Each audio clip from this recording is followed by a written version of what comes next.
दोस्तों सोचो अगर तुम्हारा किसी दिन अचानक डेमन कैसल में पुनर्जन्म हो जाए और तुम्हारी ताकत खुद डेमन लॉर्ड से भी ज्यादा हो, पर तुमने शांति से अपनी उस ताकत को छुपा कर रखा हो। हीरो की पार्टी रोज वहां डेमन लॉर्ड को मारने आती है, पर क्या हो जब तुम्हारा दिल उसी हीरो पार्टी की एक प्यारी सी प्रीस्टेस पर आ जाए। हाँ भाइयों, मेरे साथ बिल्कुल यही कांड हुआ है। मुझे वो लड़की बहुत पसंद है, पर मैं क्या करूं? तो चलो आगे देखते हैं कि मैं क्या करता हूं। क्या मेरा यानी एक डेमन का एक हीरो पार्टी की लड़की से ये लव एंगल सेट हो पाएगा? दोस्तों तो कहानी शुरू होती है जब हमारी हीरो पार्टी के ओपी बंदे सीधा डीमन लॉर्ड के कैसल में एंट्री मारते हैं। वहां उनका सामना होता है एक डीमन से जिसका नाम है यूकी, यानी कि मैंने पूरा बॉस वाली वाइब में उन्हें बोला, आगे जाना है तो पहले मुझे हराना होगा। पार्टी की मेज मकीना ने अपनी छड़ी घुमाई और एक बढ़िया फायरबॉल मेरी तरफ फेंका, लेकिन मैंने उसे ऐसे हवा में उड़ा दिया जैसे दिवाली का कोई फुसकी पटाखा हो और उसकी लो लेवल मैजिक का बढ़िया मजाक उड़ाया। फिर उनका warrior full on action movie hero बनके मेरी तरफ भागा, पर मैंने उसके अटैक्स ऐसे डॉज किए और उसको एक ऐसी किक मारी कि बेचारा सीधा दूसरे कोने में जा गिरा। इधर प्रीस्टेस सेसिलिया अपनी पावर बूस्ट करने के लिए मंत्र पढ़ रही थी। हीरो युगा ने अपनी होली स्वॉर्ड से उस पर अटैक किया, पर मैंने अपना डार्क मैजिक यूज किया और पूरी पार्टी को जमीन चटा दी। सब बेहोश होने वाले थे कि तभी मेरी नजर सेसिलिया पर पड़ी। भाई, उसकी खूबसूरती देखकर मैं तो फ्रीज ही हो गया। तभी मेरे कुछ चमचे मेरे पीछे प्रकट हो गए। वो मुझे घूरते हुए देखकर सोचने लगे कि बॉस को क्या हो गया। तो मैंने बात घुमाते हुए कहा कि मैं बस आगे की प्लानिंग कर रहा था। फिर मैंने अपने फॉलोअर्स को ऑर्डर दिया कि इन सारे नमूनों को उठाओ और पास के किसी ह्यूमन विलेज में फेंकाओ। अगले पूरे 1 महीने तक इन हीरो लोगों ने मुझे 13 बार हराने की कोशिश की, पर हर बार बेचारे मुंह की खाते। इस बार की हार से एक डीमन को लगने लगा कि ये हीरो किसी काम के नहीं है। डीमन लॉर्ड भी कंफ्यूज थे कि मैंने इन्हें अब तक एलिमिनेट क्यों नहीं किया। मैंने एक कूल बहाना बनाया और बोला कि ये लोग मेरी पावर डिजर्व नहीं करते, इन्हें मारना वेस्ट है। मैंने ये नाटक भी किया कि ये मिशन मैं अपने फॉलोअर्स को दे रहा हूं ताकि वो खुद इसको हैंडल करे। असल में मुझे पता था कि ये हीरो डीमन लॉर्ड को तो निपटा सकते हैं, पर मुझसे आगे बढ़ना उनके बस की बात नहीं थी, क्योंकि मैं कुछ ज्यादा ही ओपी था। मुझे ये भी लग रहा था कि अगली बार मैं इनको छोड़ नहीं पाऊंगा और मुझे इन्हें एलिमिनेट करना ही पड़ेगा। हीरो की पार्टी ने एक बार फिर मुझे चैलेंज किया। युगा और रेवन ने फुल जोर लगाकर मुझ पर हमला किया, पर मैंने उन्हें मक्खी की तरह दूर फेंक दिया। मकीना ने फिर से अपने फायरबॉल्स की बरसात कर दी, पर उसका कोई असर नहीं हुआ। मैंने उन्हें साफ बोल दिया कि तुम लोग मेरे लेवल के नहीं हो, गिव अप कर दो। सेसिलिया ने युगा को एक सॉलिड बफ दिया, जिससे उसने अपनी होली स्वॉर्ड का एक भयंकर अटैक किया, जिससे बड़ा एक्सप्लोजन हुआ। पर जब धुआं हटा तो भाई आपका यूकी वैसा ही खड़ा था जैसे किसी ने गुदगुदी कर दी हो। मैं इतनी आसानी से हारने वाला थोड़ी था। युगा को समझ आ गया कि इनको मुझे बाईपास करके आगे बढ़ना पड़ेगा, टारगेट तो डीमन लॉर्ड है ना। तब मैंने एक डील ऑफर की और कहा कि सेसिलिया को यहाँ छोड़ दो और तुम लोग आगे जाओ। युगा ने तुरंत मना कर दिया, लेकिन मकीना थोड़ी प्रैक्टिकल हो गई। उसका मानना था कि दुनिया को बचाना सेसिलिया की लाइफ से ज्यादा इंपॉर्टेंट है। वाह रे दोस्ती। सेसिलिया ने भी देवदास स्टाइल में बोला कि तुम लोग जाओ और मुझे छोड़ दो। जैसे ही वो गए उसने मुझ पर अपनी होली रे से अटैक किया, पर मैंने वो भी ब्लॉक कर दिया और बोला कि रुको, मुझे सिर्फ बात करनी है। फिर मैंने एकदम से उसको डेट पर चलने को पूछ लिया। वो सोचने लगी कि ये क्या नई ट्रिक है धोखा देने की, पर उसने नोटिस किया कि मैं काउंटर अटैक नहीं कर रहा। मैंने उसे बोला कि अगर तुमने ना बोला तो फिर मुझे किसी चीज से फर्क नहीं पड़ता। मैंने उसको अपनी बोरिंग जिंदगी की स्क्रिप्ट सुनाई कि अगर मैं जीत भी गया तो इस कमरे में जिंदगी भर के लिए फंसा रहूंगा।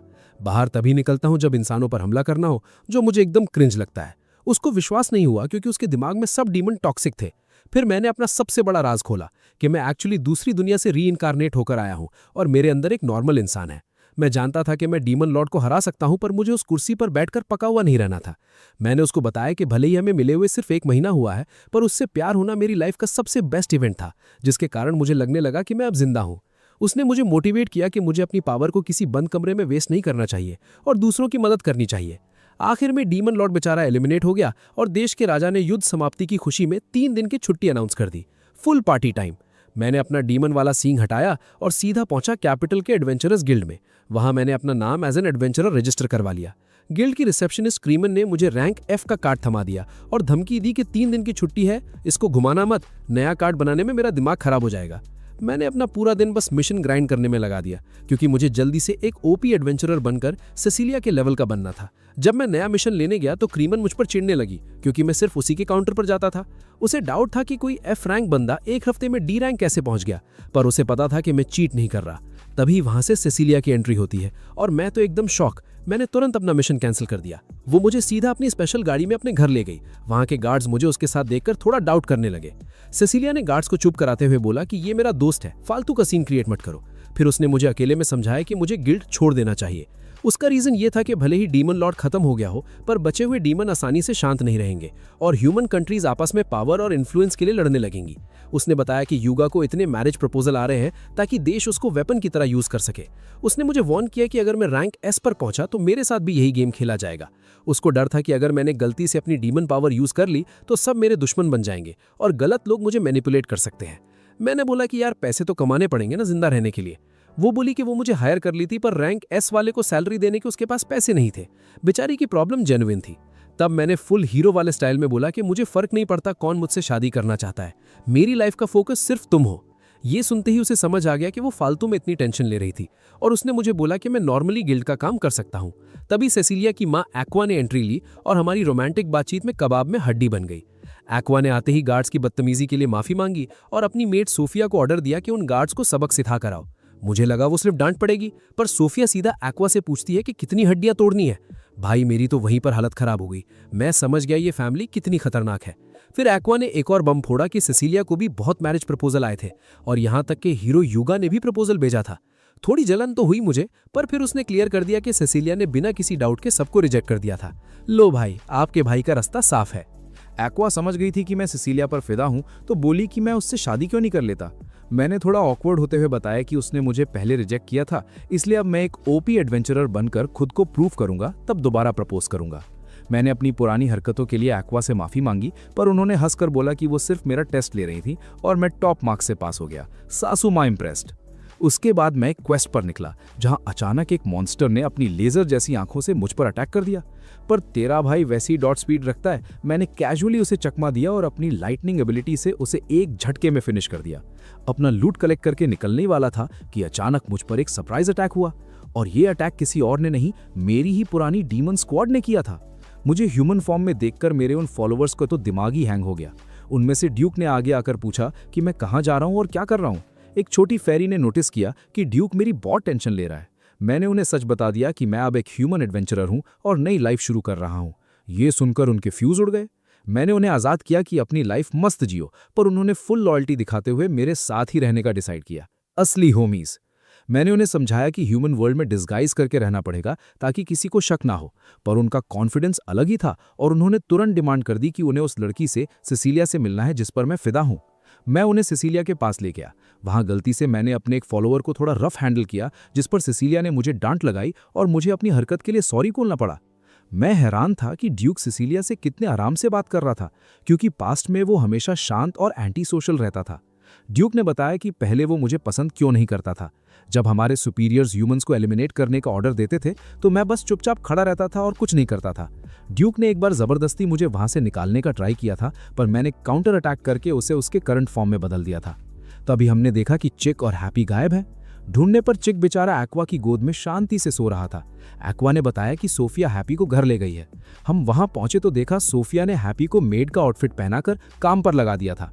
सिसिलिया ने बताया कि ये मेरी दोस्त है, तो सोफिया ने माफी मांगी क्योंकि उसे लगा कोई नई एम्प्लॉय आई है। मैंने हैप्पी को आउटफिट चेंज करने को बोला, पर उसको मेड बनने में ही मजा आ रहा था और उसे कोई प्रॉब्लम नहीं थी। जब हम निकलने वाले थे तब एक्वा ने मुझे बताया कि सिसिलिया ने लंबे टाइम से ब्रेक नहीं लिया है, पर वो एक दिन का ऑफ अरेंज करेगी ताकि मैं उसके साथ अकेले डेट पर जा सकूं। अगले दिन मैं सिसिलिया से मिला और उसकी सिंप्लिसिटी देखकर फिदा हो गया। उसने डिस्गाइज के तौर पर एक चश्मा पहना था ताकि पब्लिक उसे हीरो पार्टी की मेंबर समझकर घेर न ले। हम मस्त साथ में घूम रहे थे कि वहां पनौती युगा टपक पड़ा। वो आवाज लगाने ही वाला था, पर मकीना ने उसे रोक लिया ताकि पब्लिक में तमाशा ना बने। सिसिलिया ने उन्हें देख लिया था तो युगा वहां हीरो बनकर आया और बोला कि हम आज घूमने निकले हैं, तुम भी साथ चलो। पर मेरी सिसिलिया ने स्ट्रेट रिजेक्ट किया। मैं युकी के साथ हूं और इसे छोड़कर नहीं जाऊंगी। युगा थोड़ा डाउट में आया कि क्या हम पहले मिल चुके हैं। मैंने कैजुअली मना कर दिया, पर युगा अपनी इनसिक्योरिटी छिपाने के लिए मुझे जबरदस्ती एक दुकान में ले गया ताकि मैं और सिसिलिया क्लोज ना हो सके। मकीना मेरे पास आई और मुझे डेट के लिए बेस्ट ऑफ लक कहा। वो चाहती थी कि हमारा सेट हो जाए ताकि युगा सिंपिंग बंद कर दे। हालांकि वो मुझे काफी ऑर्डिनरी लेवल का बंदा समझती थी। मैंने सिसिलिया के लिए एक बढ़िया नेकलेस चुना, पर युगा शो ऑफ करने के चक्कर में दुकान का सबसे महंगा नेकलेस लाया और सबके सामने सिसिलिया के बालों में पहनाने लगा। इस ओवर एक्टिंग में उसने गलती से सिसिलिया का चश्मा गिरा दिया। Disguise fail. फैंस ने तुरंत उसे पहचान लिया और वहां अनोइंग भीड़ जमा हो गई। सबने इस ब्लंडर के लिए युगा को सुनाई और वहां से भाग निकले, पर मैं उस भीड़ में अकेला फंस गया। सिसिलिया को ढूंढते हुए मेरी टक्कर रेवन से हुई, जो फैंस से काफी फ्रस्ट्रेट हो रही थी। मैंने दिमाग लगाया और पब्लिक का ध्यान भटकाने के लिए चिल्लाया, देखो हीरो युगा वहां है, और चुपचाप रेवन को एक सुनसान गली में निकाल लाया। गली में रेवन ने मुझे आगे से अच्छे से डिस्गाइज पहनने को कहा। मैं वहां से जाने वाला था कि रेवन ने मुझे रोका और भाई मैं शॉक हो गया। रेवन की आवाज एकदम लड़कियों जैसी थी, मतलब नाइट आर्मर के अंदर लड़की थी, इसलिए वो पब्लिक में इतना चुप रहती थी। रेवन को अजीब लगा कि मैं उसकी आवाज पर हंसा नहीं और कोई कमेंट नहीं किया। मेरी इस डिसेंसी को देखकर उसने तुरंत मुझसे दोस्ती कर ली क्योंकि वो मेरे साथ कंफर्टेबल थी। उधर दूसरी तरफ सिसिलिया की मुलाकात एक रोते हुए छोटे बच्चे से हुई जिसके घुटने में चोट लगी थी। सिसिलिया ने उसे हील तो कर दिया पर बच्चा रास्ता भटकने की वजह से रो रहा था। मैं वहां पहुंचा और थोड़े रूट पर फनी स्टाइल में उस बच्चे को चुप कराया कि उसे उसकी मॉम मिल जाएगी। सिसिलिया ने इस टोन के लिए मुझे डांटा पर बच्चा मेरी इस वाइब पर हंसने लगा और शांत हो गया। फिर वहां युगा बेचैनी से हमें ढूंढता हुआ आया। मकीना ने बोला वापस चलते हैं, पर आखिर में उसने हमें उस बच्चे को उसकी मॉम के पास लौटाते हुए देख लिया। हालांकि मकीना उसे बिना बताए ही वहां से निकल चुकी थी। अगले दिन एक्वा ने मुझे बताया कि कल उस अफरा तफरी में सिसिलिया गिर गई थी और उसे मामूली चोट आई है। मुझे लगा ये मेरी डिस्गाइज ना पहनने की गलती है, पर एक्वा ने क्लियर किया कि असली कल्प्रिट युगा था। युगा उसे उस भीड़ में ड्रैग करके लाया और खुद हीरो बनकर केयर करना चाहता था, पर लॉयल मेट सोफिया ने उसे धक्का देकर वहां से निकाल दिया। फिर सोफिया मुझे अपने रूम में ले गई और इस खराब डेट और टाइम वेस्ट होने के लिए माफी मांगी, पर साथ ही उसने प्रॉमिस किया कि मैं किसी और दिन उसे एक परफेक्ट डेट पर ले जाकर इसकी भरपाई करूंगा। जिसे सुनकर तेरा भाई खुशी से झूम उठा। दोस्तों, तो बात चल रही थी वहां जहां सोफिया मुझे अपने रूम में ले गई। उसने सेसिलिया की डेट खराब होने पर सॉरी बोला। फिर उसने मुझसे कहा कि यूकी, तू एक काम कर, इस डेट की भरपाई करने के लिए उसे दोबारा किसी अच्छी सी डेट पर ले जा। भाई ये सुनकर तेरा यार तो खुशी से उछल पड़ा। खुशी के मारे मैं अपने पुराने फॉर्म में आ गया और एकदम उस डीमन जनरल वाले फॉर्मल स्टाइल में भारी आवाज में बात करने लगा। सोफिया को मेरा ये अतरंगी रूप देखकर ऐसी हंसी आई कि बेचारी को थोड़ी खांसी शुरू हो गई। मुझे लगा यार कहीं मैं सिचुएशन को और कॉम्प्लिकेट तो नहीं कर रहा, तो उसने मुझे प्यार से रूम से निकाल दिया और केयर करने के लिए थैंक्स कहा। मैं निकलने ही वाला था कि रास्ते में रेवन मिल गया। भाई अलग ही टेंशन में लग रहा था। उसने मुझसे पूछा कि एक लड़की है जिसको वो पसंद करता है, पर समझ नहीं आ रहा क्या करे। मैंने उसको सीधा ज्ञान दिया, देख भाई, खुद पे भरोसा रख और बिना डरे अप्रोच कर, जो होगा देखा जाएगा। मेरी एडवाइस सुनकर उसने सोचा कि अब वो अपने दिल की बात बोल ही देगा और वो सीधा सिसिलिया के घर की तरफ निकल पड़ा। मैं तो थोड़ी देर के लिए फ्रीज हो गया, सोचने लगा कि क्या ये बंदा भी मेरी वाली परी लाइन मार रहा है। पर थोड़ी ही देर बाद रेवन वापस आया और उसका उतरा हुआ चेहरा देखा तो मैं समझ गया कि इसका तगड़ा पोपट हो गया है। वो बहुत ज्यादा उदास था क्योंकि उस लड़की ने उसे रिजेक्ट कर दिया था। मैं थोड़ा कंफ्यूज था तो मैंने सोफिया से पूछा कि आखिर ये चक्कर क्या है। सोफिया ने बताया कि रेवन तो हैप्पी यानी हमारी परी से मिलने आया था। ओहो, तो इसका दिल हैप्पी पर आया था। मैंने सीधा जाकर हैप्पी से पूछा, पर उसने अलग ही अजीब तरीके से सॉरी बोला और कहा कि ऐसा हो ही नहीं सकता। मुझे कुछ समझ नहीं आया कि वो अचानक ऐसी अजीब हरकत क्यों कर रही थी। रात को मैं ड्यूक के पास गया इस हैप्पी और रेवन वाले कंफ्यूजन को डिस्कस करने। ड्यूक ने मेरी आंखें खोल दी। उसने बताया कि हैप्पी को किसी इंसान के साथ रिलेशन बनाने में बिल्कुल इंटरेस्ट नहीं था, क्योंकि इंसानों ने हमेशा उसकी प्रजाति के लोगों को अपना गुलाम या नौकर बनाने की कोशिश की थी। ड्यूक ने ही हैप्पी को उन शिकारी इंसानों से बचाया है जो उसे पकड़ना चाहते थे। उसके बाद से ही वो डीमन लॉर्ड की आर्मी में शामिल हुई थी। पर वहां मौजूद चिक का लॉजिक अलग ही था। उसके हिसाब से हैप्पी इंसानों से नफरत नहीं करती थी, क्योंकि उसने खुद अपनी मर्जी से ही सोफिया के यहाँ मेड का काम एक्सेप्ट किया था। अगले दिन मैं कुछ काम ढूंढने के लिए गिल्ड गया। वहां मुझे अपना भाई क्राइमन कहीं नहीं दिखा। मैंने रिसेप्शनिस्ट से पूछा तो पता चला कि क्राइमन, जो कि वाइस गिल्ड मास्टर है, फिलहाल हॉस्पिटल में एडमिट है। मैं थोड़ा पैनिक हो गया और तुरंत हॉस्पिटल पहुंच गया। वहां क्राइमन से पूछा कि भाई हुआ क्या, तो इसने अपनी सैड स्टोरी सुनाई। इसकी एनिवर्सरी थी और इसे अपनी वाइफ के लिए गिफ्ट सेलेक्ट करने में इतना टाइम लग गया कि ये रात को डिनर पर पहुंचने में बहुत लेट हो गया। इसकी वाइफ को लगा कि ये बंदा एनिवर्सरी ही भूल गया है, और फिर क्या, भाई की अच्छी खासी कुटाई हो गई। मैंने ऑफर दिया, रुको भाई, मैं अपनी पावर से तुम्हें हील कर देता हूँ, पर इसने मना कर दिया। बोला कि वो चाहता है कि उसकी वाइफ ही उसे हील करे, शायद इसी बहाने थोड़ा पैचअप हो जाए। तभी अचानक सोफिया हॉस्पिटल आई। मैं तो शॉक हो गया कि अच्छा, तो ये ही इसकी वाइफ है। पर भाई सोफिया का गुस्सा अभी भी शांत नहीं था। उसने आते ही क्राइमन के सिर पे एक जोरदार लात जमा दी। सोफिया ने बाद में मुझे आने के लिए थैंक्स कहा और बताया कि सिसिलिया अब ठीक हो रही है, पर कुछ मिशंस की वजह से बिजी है। मैंने ऐसे ही पूछ लिया कि क्या लड़कियों को गिफ्ट देना जरूरी होता है। सोफिया ने बहुत बढ़िया एडवाइस दी कि अगर दिल से कोई छोटी सी चीज भी दो तो सिसिलिया खुशी होगी। फिर मैं गया रेवन के पास। मुझे उन दोनों यानी रेवन और हैप्पी की बैक स्टोरी जाननी थी। रेवन ने बताया कि एक बार उसने देखा था कुछ गुंडे हैप्पी को परेशान कर रहे थे, तो वो जाकर उनको अच्छी तरह सिखाया कि पंगे किससे नहीं लेने चाहिए। उन गुंडों को जैसे ही पता चला कि ये बंदा हीरो की पार्टी से है, वो डर के भाग गए। जब हैप्पी ने इसे थैंक्स बोला तो इसने अपने कैजुअल स्टाइल में बोला कि वो तो बस अपनी ड्यूटी कर रहा था। जब रेवन ने हैप्पी की रियल स्वीट आवाज़ सुनी तो वो थोड़ा शर्मा गया था, लेकिन उसने फिर भी हैप्पी से कहा कि उसकी आवाज़ कितनी प्यारी और यूनिक है, जिससे हैप्पी को थोड़ा अच्छा फील हुआ। मैंने रेवन को समझाया कि पास्ट में ट्रॉमा और बुरे एक्सपीरियंसेस के कारण हैप्पी को इंसानों, खासकर मर्दों से डील करने में मुश्किल होती है। रेवन को अब समझ आया कि उसकी अचानक फीलिंग सुनकर हैप्पी डर गई होगी। मैंने उसे हौसला दिया कि भाई हिम्मत मत हार, एक बार फिर से अच्छे से ट्राई कर। फिर हम दोनों चल दिए एक दुकान की तरफ। मैंने सिसिलिया के लिए उसकी पसंद का एक बढ़िया सा नेकलेस लिया और रेवन को मनाया कि वो हैप्पी के लिए एक हेयर पिन ले ले ताकि अगली बार वो अच्छे से अप्रोच कर सके। तभी वहां मकाना आ टपकी। उसने पूछा कि हम दोनों दुकान में क्या कर रहे हैं और इतने कंफ्यूज क्यों खड़े हैं। मैंने कैजुअल होकर बोल दिया कि हम गिफ्ट लेने आए हैं, और उसी पल मकाना को समझ आ गया कि रेवन का चक्कर किसी के साथ चल रहा है। रेवन ने तो साफ इनकार कर दिया और टॉपिक बदल दिया, पर उसे शक था कि मैं मकाना को बता दूंगा, क्योंकि पहली बार मैं उसे देखकर हंसा था। फिर मकाना ने हमें अपने साथ एक काम के लिए चलने को बोला। मैं तो कटने की कोशिश कर रहा था, पर रेवन ने मना किया क्योंकि मकाना से बचना आसान नहीं था। तो हम तीनों एक रेस्टोरेंट में जा बैठे। हमने फटाफट खाना स्टार्ट किया ताकि ज़्यादा बात ही ना करनी पड़े। पर जैसे ही मकाना ने बोला कि वो मुझे सिसिलिया के बारे में कुछ बताएगी, क्योंकि उसे पता था मुझे इंटरेस्ट है, मैंने तुरंत अपनी प्लेट साइड रख दी। उसने पूछा कि तुम दोनों का रिलेशन कहाँ तक पहुँचा है। मैंने सच्चाई बता दी कि अभी हम साथ नहीं हैं, और याद दिलाया कि उसे और भी शादी के प्रपोजल आए थे, खासकर उस ओवर स्मार्ट युगा के। मकाना को युगा के रिजेक्ट होने पर बिल्कुल हैरानी नहीं हुई। उसने बताया कि वो हमेशा सिसिलिया को परेशान करता था और दूसरी लड़कियों के बीच इतना पॉपुलर था कि सफ़र में हमेशा हमारे लिए प्रॉब्लम खड़ी कर देता था।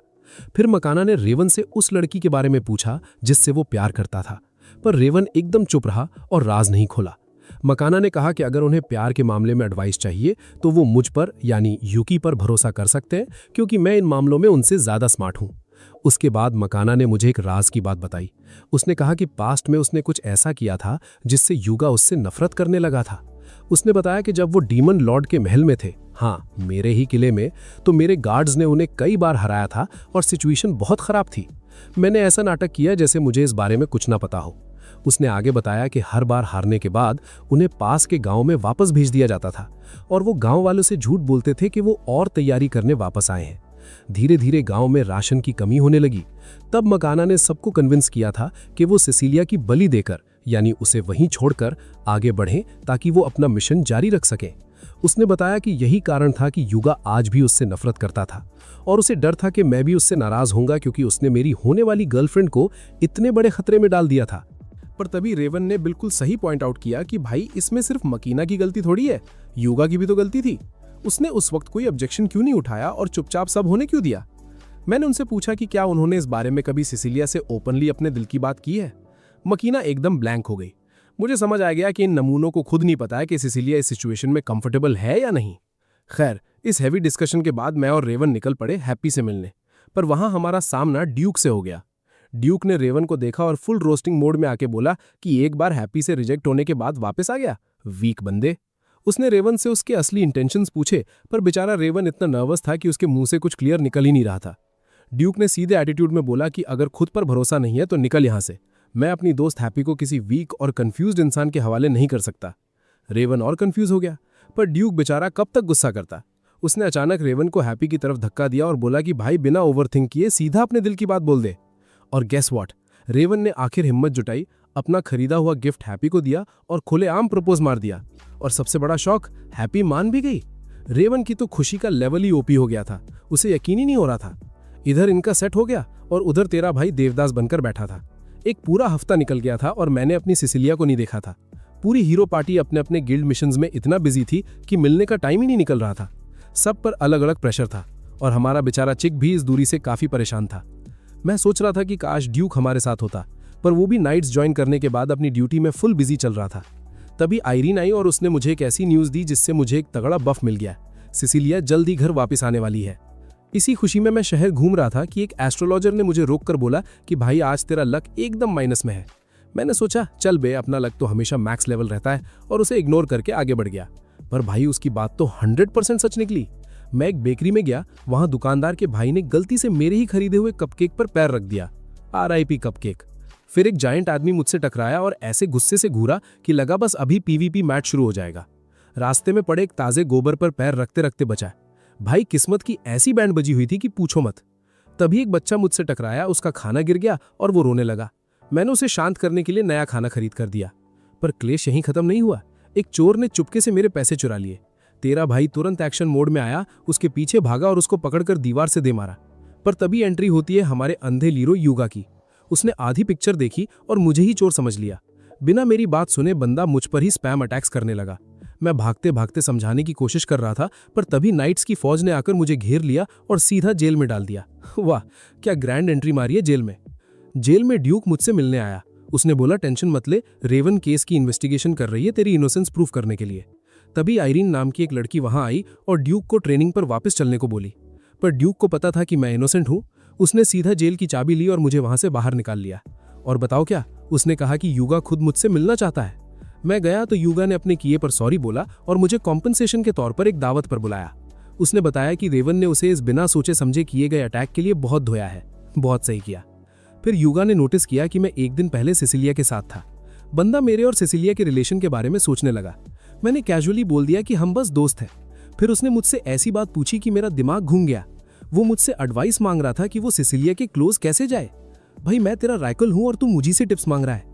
मैंने उसे दिमाग लगाकर बोला कि किसी ऐसे इंसान से पूछ जो उसे लंबे टाइम से जानता हो। रेवन ने मकीना का नाम सजेस्ट किया, पर युगा का रोना शुरू हो गया कि मकीना तो सिसिलिया से नफरत करती है क्योंकि सिसिलिया उससे काफी आगे निकल चुकी है। मैंने उसे रियलिटी चेक दिया और बताया कि उस दिन मकीना ने सिसिलिया को वहां अकेला नहीं छोड़ा था। युगा शॉक में था कि मुझे यह सब कैसे पता, जबकि मैं उस टाइम उनके साथ था ही नहीं। उसको क्या पता कि उस टाइम मैं ही उनकी बैंड बजा रहा था। मैंने बताया कि मकीना ने ही मुझे रोते हुए यह सब बताया था और उस डीमन ने ही उन्हें ऑर्डर दिया था सिसिलिया को छोड़ने का। युगा बोला कि मैंने मना किया था, पर मकीना ने ही मुझे फोर्स किया था एक्सेप्ट करने के लिए। भाई इस बंदे की ईगो तो देखो। उसको लग रहा था कि मकीना ने ऐसा इसलिए किया क्योंकि सिसिलिया से नफरत करती है। मैंने उसे समझाया कि वो स्टोरी सुनाते टाइम रो रही थी, उसे बहुत पछतावा था।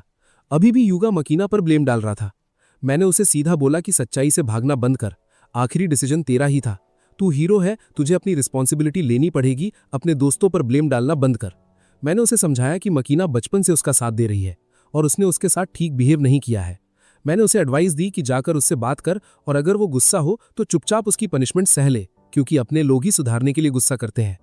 युगा ने आखिर हिम्मत की मकीना से मिलने की, पर बेचारा अकेले जाने से डर रहा था, तो मुझे और रेवन को बैकअप के लिए ले गया। हमें बाहर छोड़कर भाई सीधा मकीना के रूम में घुस गया और गलती से मकीना वहां कपड़े चेंज कर रही थी। भाई साहब क्या एनिमे क्लीशे सीन था। युगा ने घबराकर बोला कि तू चाहे तो मुझे पीट सकती है, और मकीना ने उसे सच में धोना शुरू कर दिया। उसे लगा कि ये सच में ठरकी बन गया है और उसने युगा की किसी बात पर यकीन नहीं किया। मजा आ गया उसकी पिटाई देखकर। उस कॉमेडी सीन के बाद मैं वापस सिसिलिया के घर की तरफ निकला। रास्ते में वही एस्ट्रोलॉजर दोबारा मिला। बोला भाई तेरा लक अब बदल गया है, फुल ओपी हो गया है। और सच में मुझे वही बेकरी वाली लड़की मिली जिसने मुझे फ्री कपकेक्स का एक पैकेट दिया क्योंकि वो अपने भाई की गलती की भरपाई करना चाहती थी। फिर मुझे वही बच्चा मिला जिसको मैंने खाना दिलाया था। उसके सर्वेंट ने आकर मुझे पर्सनली थैंक्स बोला और ग्रैटिट्यूड के तौर पर मुझे एक्स्ट्रा फूड के पैकेट्स दिए। भाई फ्री का खाना हमेशा ओपी होता है। आखिरकार इतने लंबे इंतजार और बेकार लक के बाद मैं अपनी सिसिलिया से मिल ही गया, पर वहां युगा कबाब में हड्डी बनकर टपक पड़ा और शो ऑफ करते हुए मजाक में मकीना से बोला मुझे मार। मकीना ने चांस का पूरा फायदा उठाया, सच में उसको एक जोरदार धो डाला और बोली भाई हम यहाँ टाइम पास के लिए नहीं आए हैं, फोकस कर। उन दोनों ने सिसिलिया से माफी मांगी उस डीमन कैसल वाले सीन के लिए जहां उन्होंने उसे अकेला छोड़ दिया था। पर मेरी सिसिलिया का दिल कितना साफ है, वो बोली कि उसे अपनी नहीं उनकी ज्यादा टेंशन थी, क्योंकि बिना हीलर के उस भयंकर लेवल के बॉस से फाइट करना बिल्कुल सुसाइडल था। उसे पता था कि डीमन लॉर्ड को हराने के तुरंत बाद स्टैमिना ड्रेन होने के बावजूद वो सब उसकी हालत देखने भागे थे। उन्होंने फिर भी बार बार माफी मांगी ताकि उनकी खुद की गिल्ट क्लियर हो सके। फिर सिसिलिया ने मेरी तरफ देखा और पूछा सच बता, क्या तूने इन्हें माफी मांगने भेजा था? मैंने कैजुअली एक्सेप्ट कर लिया और बोला कि हमारी आपस में बनती नहीं थी, इसलिए उस मिसकम्युनिकेशन में मेरी भी गलती थी। फिर मैंने उसे वो नेकलेस दिया जो मैंने बड़ी मेहनत से खरीदा था। उसने उस नेकलेस को पहना और प्रॉमिस किया कि वो उसे हमेशा अपने पास रखेगी। भाई ये सुनकर तेरे यार का दिल गार्डन गार्डन हो गया और आंखों में खुशी के आंसू आ गए। Mission impress crush successful. अगली सुबह मैं, चिक और सिसिलिया एक नए क्वेस्ट पर निकल पड़े। चिक अपने नए माउंट कुरिश पर बैठकर फुल चौड़ में था, पर मेरा मूड अलग ही ऑफ चल रहा था। मुझे लगा था सिसिलिया के साथ थोड़ा प्राइवेट टाइम मिलेगा, पर ये दोनों फिर से साथ आ गए। रास्ते में चलते चलते सिसिलिया का स्टैमिना लो हो गया और उसे चक्कर आने लगे। चिक ने तुरंत इन्वेंट्री से एक पोशन निकाला और उसे पिला दिया, जिससे उसका एचपी वापस फुल हो गया। वो खुश थी कि हम उसकी इतनी केयर कर रहे थे। हम एक गांव पहुंचे जहां कुछ डाकुओं ने भयंकर रेड मारी थी। हमने इंजर्ड विलेजर्स को एक एक करके हील करना शुरू किया। मुझे लग रहा था कि इतने खतरनाक अटैक के बाद भी किसी का एचपी 0 नहीं हुआ, ये सच में किसी चमत्कार से कम नहीं था। गांव के चीफ ने सस्पेंस खोलते हुए बताया कि एक अनजान ओवरपावर्ड बंदा अचानक स्पॉन हुआ। उसने अकेले ही डाकुओं को धोया और उन्हें वहां से भागने पर मजबूर कर दिया। मैं नोटिस कर रहा था कि Sicilia continuous healing magic use करके अपना माना और स्टैमिना पूरी तरह ड्रेन कर चुकी थी। मैंने उसे थोड़ा रेस्ट करने को बोला, पर वो लड़की अपने फर्ज के आगे किसी की सुनने को तैयार नहीं थी। आखिर में मुझे अपनी मैजिक एबिलिटी यूज करके उसे जबरदस्ती एक स्लीव स्पेल देना पड़ा। जब वो उठी तो थोड़ी गुस्से में थी, पर समझ गई कि अगर रेस्ट नहीं करती तो पक्का फेंट हो जाती। उसने मुझसे प्रॉमिस लिया कि अगली बार ऐसे बिना पूछे स्पेल कास्ट नहीं करूंगा। जब उसे पता चला कि हमने गांव के सभी लोगों को हील कर दिया है, तो उसने सबके सामने मेरी हेल्प के लिए मुझे थैंक्स बोला। भाई, सबके सामने अपनी तारीफ सुनकर मैं इतना ब्लश कर रहा था कि मुंह से एक वर्ड नहीं निकला। तभी गांव का चीफ हमें टिल नाम की एक छोटी लड़की के पास ले गया। बेचारी पैदाइश से ही किसी खतरनाक डीबफ का शिकार थी और कोई हीलर उसका इलाज नहीं कर पा रहा था। चिक ने आगे आकर उसे एक रेयर पोशन दिया, जिससे उसकी कंडीशन तुरंत बेटर होने लगी। टिल खुश होकर बोली कि ये सब उसके गार्जियन रूलर का आशीर्वाद है। पता चला कि ये गार्जियन रूलर गांव के बाहर रखी एक मूर्ति है। टिल ने एक ओपी कहानी सुनाई कि वो डाकुओं की रेड से इसलिए बच गई क्योंकि वो उस मूर्ति के लिए गिफ्ट ले जा रही थी और रास्ते में उसकी आंख लग गई थी।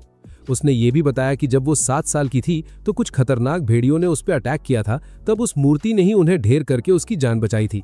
वो हमें उस गार्जियन रूलर की मूर्ति दिखाने ले गई, पर भाई वो मूर्ति तो किसी भयंकर मॉन्स्टर जैसी दिख रही थी। अचानक वहां पहुंचते ही टिल को खांसी आने लगी। सिसिलिया ने तुरंत उसे वापस रेस्ट करने को कहा। मैंने ध्यान से उस मूर्ति को देखा और बोला, भाई ये मूर्ति तो मेरे डीमन लॉर्ड वाले कैसल के गार्गोइल जैसी लग रही है। तभी बिना किसी कट सीन के वो मूर्ति अचानक एक्टिव हो गई और बिना किसी वार्निंग के हम पर अटैक कर दिया। Boss fight music on. पर उससे पहले कि मैं कुछ करता, चिक ने फुल स्पीड में उसके सिर पर एक भारी पंच मारा और उसे जमीन पर लॉक कर दिया। चिक उसे फाइनल ब्लो देने ही वाला था कि मैंने उसे रोक दिया। मुझे इस लेवल की रैंडमनेस के पीछे की स्टोरी जाननी थी। गार्गोइल ने अपनी गलती मानी और बोला कि उसे लगा हम उस पर अटैक करने आए हैं। उसने अपनी सैड बैक स्टोरी सुनाई कि उसे एक एंशिएंट टेंपल को प्रोटेक्ट करने के लिए बनाया गया था, पर डाकू उसे चुरा लाए थे। गांव वालों को बचाने के लिए उसने डाकुओं पर अटैक किया तो गांव वाले उसे देवता मान बैठे, पर सिर्फ टिल ही उससे मिलने आती थी। बाकी सब उससे डरते थे। उसे बस शांति से अपनी लाइफ जीनी थी। मैंने उसकी फीलिंग्स को समझा, उसे अकेला छोड़ने का डिसाइड किया और उसे डराने के लिए सॉरी बोला। उसके बाद मैंने दिमाग लगाया और चिक को वापस गांव भेज दिया ताकि मैं और सिसिलिया थोड़ा क्वालिटी टाइम बिता सके। आखिरकार मेरी क्रश के साथ अकेले रोमांटिक वॉक का चांस मिल ही गया, पर भाई अंदर से मेरी ऐसी फटी हुई थी कि अब आगे क्या बोलूं। चलते चलते सिसिलिया गलती से एक पेड़ की डाली से टकराकर गिरने वाली थी, पर तेरे भाई की रिफ्लेक्स स्पीड ओपी है। मैंने तुरंत उसे गिरने से पहले कैच कर लिया। हम दोनों एक दूसरे को देखकर ब्लश करने लगे। रोमांस का सीन सेट हो ही रहा था कि इन बेकार डाकुओं को चैन नहीं था। उन्होंने दोबारा गांव पर रेड मार दी। मैंने चिक को कमान दिया और वो अकेले उन डाकुओं की बैंड बजाने लगा। मैं भी बैटल में कूद पड़ा और उनको अपनी लाइटनिंग मैजिक से करंट लगाने लगा। एक कायर डाकू ने पीछे से सिसिलिया पर स्नीक अटैक करने का ट्राई किया, पर मैंने एंड मोमेंट पर उसे ऐसी बिजली का झटका दिया कि वो वहीं ढेर हो गया। पर तभी हमारी नजर उस गार्जियन रूलर वाले टेंपल पर पड़ी। वहां से धुआं उठ रहा था, कुछ तो गड़बड़ थी। मैंने चिक को तुरंत वहां चेक करने भेजा और बाकी बचे डाकुओं को क्लियर करने के लिए एक भयंकर टॉर्नेडो समन किया। हम दोनों भागकर टेंपल पहुंचे, पर वहां का नजारा देखकर मेरे होश उड़ गए। चिक वहां बुरी तरह हारा हुआ जमीन पर पड़ा था। सिसिलिया ने तुरंत उस नए अटैकर को पहचान लिया। वो महल किंगडम का सो कॉल्ड हीरो मिलर था। चिक ने बताया कि ये मिलर उस गार्गोइल पर अटैक कर रहा था जो टिल को प्रोटेक्ट कर रहा था। मिलर ने चिक को गार्गोइल का साइड लेने के चक्कर में हेविली डैमेज कर दिया था। हम भागकर टेंपल पहुंचे, पर वहां का नजारा देखकर मेरे होश उड़ गए। हमारा चिक वहां बुरी तरह हारा हुआ जमीन पर पड़ा था। सेसिलिया ने तुरंत उस नए अटैकर को पहचान लिया। वो कैसल किंगडम का सो कॉल्ड हीरो मिलर था। चिक ने बताया कि ये मिलर उस गार्गोइल पर अटैक कर रहा था जो छोटी टिल को प्रोटेक्ट कर रहा था, पर उस घमंडी मिलर को लगा कि चिक सबसे बड़ा बेवकूफ है जो एक मॉन्स्टर का साइड ले रहा है, और वो बिना किसी रहम के चिक को फिनिश करने ही वाला था। भाई मैं कहाँ चुप रहने वाला था। मैंने आगे बढ़कर मिलर को रोका और उस पर एक हैवी लाइटनिंग अटैक किया। पर ये क्या, उस हीरो की तलवार ने मेरा मैजिक ऐसे हवा में मिटा दिया जैसे वो एग्जिस्ट ही नहीं करता। सेसिली ने बताया कि ये एक स्पेशल एंटी मैजिक स्वॉर्ड है जिसे इंसानों ने क्राफ्ट किया है और इस मॉन्स्टर मिलर ने ऑलरेडी गार्गोयल का एक हाथ काट दिया था। सेसिलिया ने उसे वार्न किया, अगर तुमने हमारे किंगडम के किसी को भी नुकसान पहुंचाया तो 2 देशों के बीच भयंकर वॉर शुरू हो जाएगी। पर उस एरोगेंट हीरो को इसका कोई डर नहीं था। उसका ये टॉक्सिक एटीट्यूड उसे और भी डेंजरस बना रहा था। मैंने दोबारा अपनी मैक्स पावर से मैजिक अटैक किया, पर मिलर ने फिर से इजीली उस अटैक को नलिफाई कर दिया। वो मेरी तरफ देखकर स्मर्क करने लगा और बोला, बस इतनी ही औकात है तेरी। मिलर को लगा कि मैं कोई थ्रेट नहीं हूं और वो फुल ओवर कॉन्फिडेंस में आकर मुझ पर अटैक करने लगा। पर तभी क्रैक, उसकी ओपी स्वॉर्ड अचानक टूट गई। मैंने उसे मस्त ज्ञान दिया, भाई ये स्वॉर्ड इंसानों ने बनाई है, इसकी मैजिक एब्जॉर्ब करने की एक लिमिट है जो तूने कब की क्रॉस कर दी है। तलवार टूटते ही मैंने उसके चेहरे पर एक जोरदार पंच जड़ा और उसे हवा में उड़ा दिया। मैंने बोला, तेरा चैप्टर क्लोज। पर अचानक मिलर ने एक जादुई तीर निकाला और सीधा गार्गोयल की तरफ शूट कर दिया। और भाई यहाँ टिल ने कौन सी ओवर ड्रामेटिक एनिमे देखी थी। वो खुद को सैक्रिफाइस करने के लिए उस तीर के सामने कूद गई। मिलर ने ऊपर से तीरों की बारिश कर दी, पर तेरे भाई की स्पीड ओपी है, मैंने तुरंत हर एक तीर को ब्लॉक कर दिया। लेकिन इस केओस का फायदा उठाकर मिलर वहां से खिसक लिया। अब मेरा दिमाग पूरी तरह सनक चुका था। मैं अपने असली डीमन रूप में ट्रांसफॉर्म हुआ और उस कायर मिलर के पीछे भागा। उसके बचने का कोई चांस नहीं था। मैंने उसे उठाकर जंगल में पटक दिया। मिलर शॉक में था कि डीमन लॉर्ड के एलिमिनेट होने के बाद भी मेरे जैसा ओवर पावर डीमन एग्जिस्ट कैसी करता है। मैं उसे हवा में उड़ा ले गया। वो बेशर्म हंसने लगा और बोला कि उसे तबाही मचाने में बहुत मजा आता है। मैंने सीधा बोला कि तू इस लायक भी नहीं कि मैं तुझे अपने हाथों से फिनिश करूं, और उसे एक झील में फेंककर वहां से दूर कर दिया। अपना काम निपटाकर मैं वापस सेसिलिया के पास लौटा। उसने देखा कि मेरे सिर से थोड़ा रेड लिक्विड बह रहा था, क्योंकि मैंने जबरदस्ती अपने सींग निकाल लिए थे। उसने तुरंत अपनी हीलिंग यूज की और बहुत खुश हुई कि मैं वापस अपने नॉर्मल ह्यूमन रूप में आ गया था। उसके बाद टिल को गार्गोयल के वुंड्स को हील करने की टेंशन होने लगी। उसे पता था कि नॉर्मल हीलिंग मैजिक उस पर काम नहीं करेगा, पर उसे यकीन था कि अगर हम उसे माइनोर्फा ले जाएं तो कुछ इलाज हो सकता है। सेसिलिया ने याद दिलाया कि मॉन्स्टर्स की वहां एंट्री बैन है, पर तेरे भाई के पास एक सॉलिड आइडिया था। मैंने अर्थ मैजिक यूज करके गार्गोयल की शक्ल बदल दी और उसे एक नॉर्मल स्टैचू जैसा बना दिया। अब टिल सेसिलिया के पैलेस में मेड बन गई और अपनी नई लाइफ में सेट होने लगी। मैंने एक्वा आंटी से परमिशन मांगी कि गार्गोयल स्टैचू को भी वहां रख लें ताकि वो हमेशा हमारे पास रह सके। लेकिन मैडम का अलग ही एटीट्यूड था। बोली, भाई ये कितना बदसूरत और डरावना है, इसको तुरंत बाहर निकालो। बेचारी छोटी टिल वहीं रो पड़ी, जिसे देखकर मुझे बड़ा तरस आया। उसके बाद मुझे और सेसिलिया को सीधा राजा डार्ट्स के पास बुलाया गया। ये राजा बंदा एकदम चिल था, कोई फालतू का वीआईपी एटीट्यूड नहीं था इसमें। मैं सोच रहा था कि क्या मैं इससे नॉर्मल दोस्तों की तरह बात कर सकता हूँ, लेकिन उसकी बॉडीगार्ड सिल्विया ने मुझे घूर कर देखा और वार्निंग दी कि महाराज के सामने थोड़ी इज्जत से पेश आना पड़ेगा। राजा ने हमारी बहुत तारीफ की, बोला कि हमने गांव को बचाया है, बताओ क्या इनाम चाहिए। अब कोई नॉर्मल इंसान होता तो ढेर सारा पैसा या कोई ओपी आइटम मांग लेता, लेकिन सेसिलिया मैडम बोलती है, नहीं ये तो मेरी ड्यूटी थी। और मैंने क्या किया, मैंने सीधा बोल दिया, महाराज आप मेरी विश पूरी नहीं कर सकते क्योंकि मुझे सिर्फ सेसिलिया का प्यार चाहिए। भाई राजा तो हंस हंस कर पागल हो गया, और सेसिलिया, उसने वहीं सबके सामने मेरी इतनी भयंकर क्लास लगाई कि पूछो मत। ऊपर से आक्वा ने मुझे सजा सुना दी कि मैं 1 महीने तक सेसिलिया की शक्ल तक नहीं देख सकता। ये तो डायरेक्ट दिल पर अटैक था।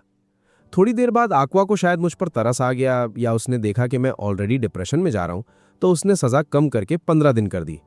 हैप्पी मुझे बाहर निकालने की कोशिश कर रहा था, तभी मेरी नज़र चिक पर पड़ी, जो चुपचाप सोफे पर सैड बैठा था। मैं समझ गया कि वो अभी तक गिल्टी फील कर रहा है, क्योंकि अटैक के टाइम वो टिल और गार्गोयल को बचा नहीं पाया था। हैप्पी मुझे मेरे रूम में ले गया और हमने गार्गोयल का नाम जार रख दिया। टिल ने वही कसम खा ली कि वो हमेशा इसकी प्रोटेक्टर बनेगी। वो उसके लिए सिर्फ एक मूर्ति नहीं था। अब क्योंकि मुझे 15 दिन तक सेसिलिया से मिलने का बैन लग चुका था, जार ने मुझे समझाया कि भाई जब अगली बार मिले तो कुछ ऐसा करना कि मैडम इम्प्रेस हो जाए और ये गलती कवर अप हो जाए। मैं सीधा गिल्ड भागा और क्रेमन से बोला, भाई जितना भी काम है सब मेरे मुंह पे मार दो। मुझे एक सच्चा मर्द बनना था जो सेसिलिया के लायक हो। 15 दिन ऐसे ही निकल गए।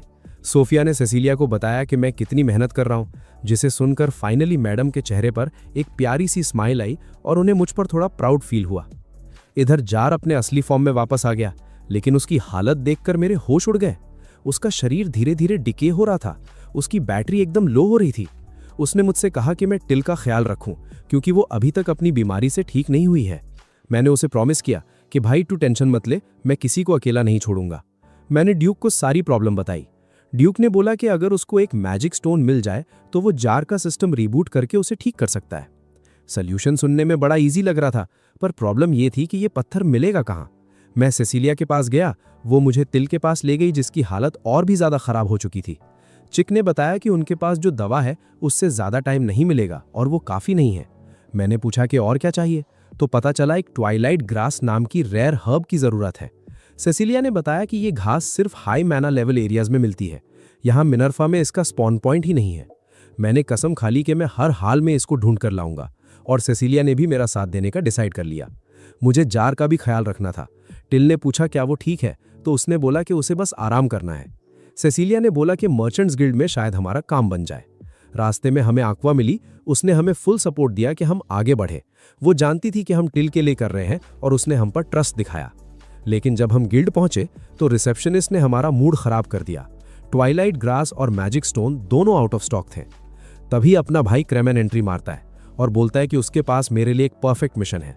पहले तो मैंने सोचा मना कर दूं क्योंकि मुझे जल्दी थी, लेकिन जब उसने बताया कि मिशन एक मैजिक स्टोन माइन में एक मॉन्स्टर से निपटने का है और वहीं पर ट्वाइलाइट ग्रास भी मिलती है, तो मैंने तुरंत एक्सेप्ट बटन दबा दिया क्योंकि और कोई रास्ता नहीं था। हम क्रेमेन और सोफिया के साथ माइन के पास वाले गांव में गए। हमने अगले दिन सुबह अटैक करने का प्लान किया क्योंकि रात में मॉन्स्टर्स ज़्यादा एक्टिव होते हैं और उन्हें एक्स्ट्रा बफ मिल जाता है। क्रेमेन ने हमारी टारगेट ब्रीफिंग दी। हमारा दुश्मन एक रॉक ईटर था जिसने जादुई पत्थर खा खाकर खुद को इतना ओपी बना लिया था कि उस पर नॉर्मल मैजिक अटैक्स का कोई असर नहीं होता था। क्लाइंट की डिमांड थी कि उसकी स्किन बिना किसी डैमेज के वापस लानी है क्योंकि वो बहुत एक्सपेंसिव थी, तो हमें उसे बिना डिस्ट्रॉय किए कंट्रोल करना था। ऊपर से सोफिया का अलग ही स्वैग था। मैडम एक मेड की ड्रेस पहनकर फाइट करने आई थी। जब मैंने और सेसिलिया ने पूछा तो बोली कि ये स्पेशल कॉम्बैट सूट उनके हस्बैंड ने स्पेशली बनवाई है क्योंकि उन्हें उनका ये मेड लुक पसंद है। भाई क्या ही बोलूं, इन लोगों के एनिमे वाले लॉजिक का अलग ही मल्टीवर्स चलता है। खैर, हम सीधा रॉक ईटर के सामने पहुंचे। उसने आते ही हम पर बड़े बड़े पत्थर स्पैम करने शुरू कर दिए।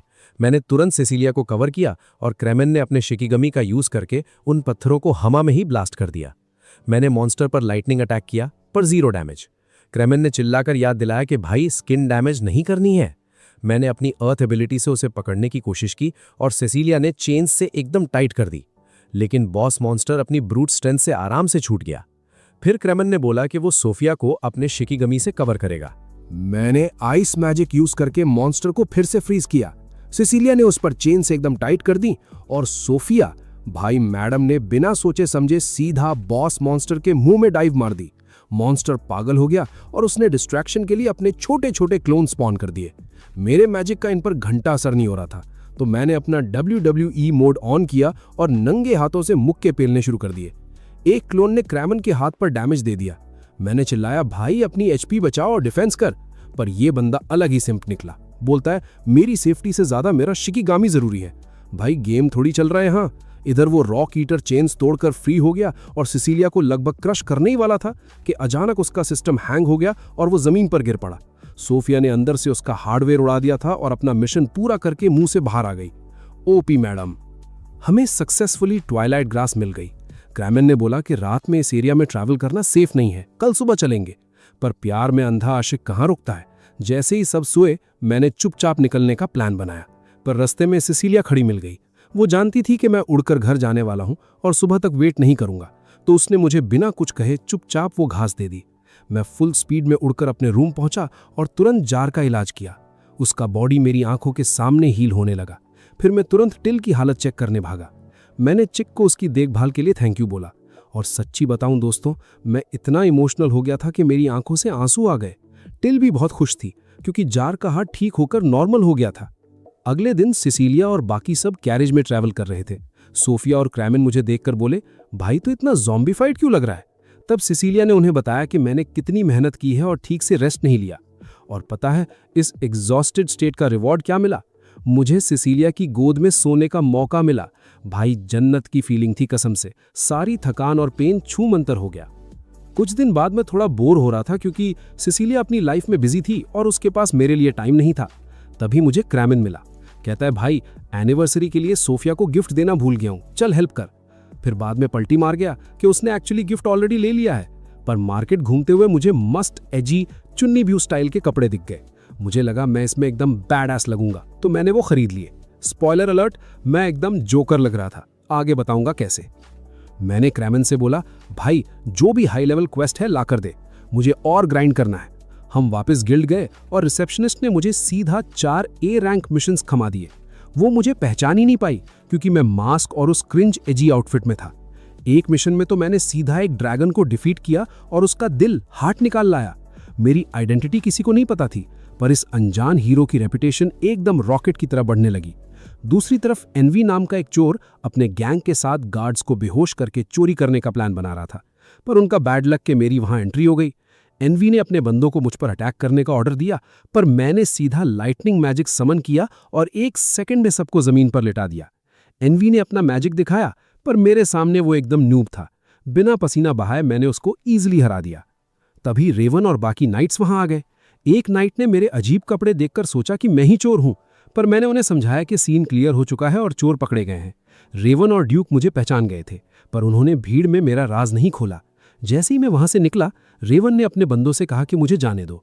बाद में ड्यूक ने मुझे अकेले में पकड़ा और बोला, भाई ये क्या पहन रखा है, थोड़ा तो दिमाग लगा, एकदम कार्टून लग रहा है। मैंने शीशे में देखा और सच्ची में मेरा डिस्गाइज इतना रिडिकुलस था कि मैं खुद पर हंसने लगा। मैं अपना रिवॉर्ड लेने गया तो क्रैमन ने मुझे उस एनवी वाले गैंग का सच बताया। पता चला वो पहले बी रैंक एडवेंचरर्स थे, पर किसी डंजन में उन्हें एक अजीब मैजिक बुक मिल गई जिससे उनका दिमाग खराब हो गया।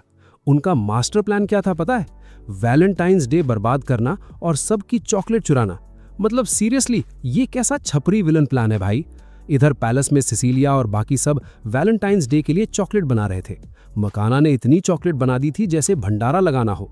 सिसिलिया अपनी चॉकलेट अनाथ आश्रम और उन सबको देने वाली थी जिन्होंने उसकी हेल्प की थी, पर मकाना ने उसको टीज करते हुए बोला कि एक स्पेशल चॉकलेट किसी स्पेशल इंसान के लिए भी तो होनी चाहिए ना। अगले दिन टिल मेरे रूम में आई और उसने वो चॉकलेट जार को दी जो उसने स्पेसिफिकली उसके लिए बनाई थी, और भाई वो उस पत्थर की मूर्ति को अपने हाथों से खिलाने लगी। मैं वहां खड़ा अपना ऑकवर्ड थोबड़ा लेकर सोच रहा था कि मैं यहाँ क्या कर रहा हूँ।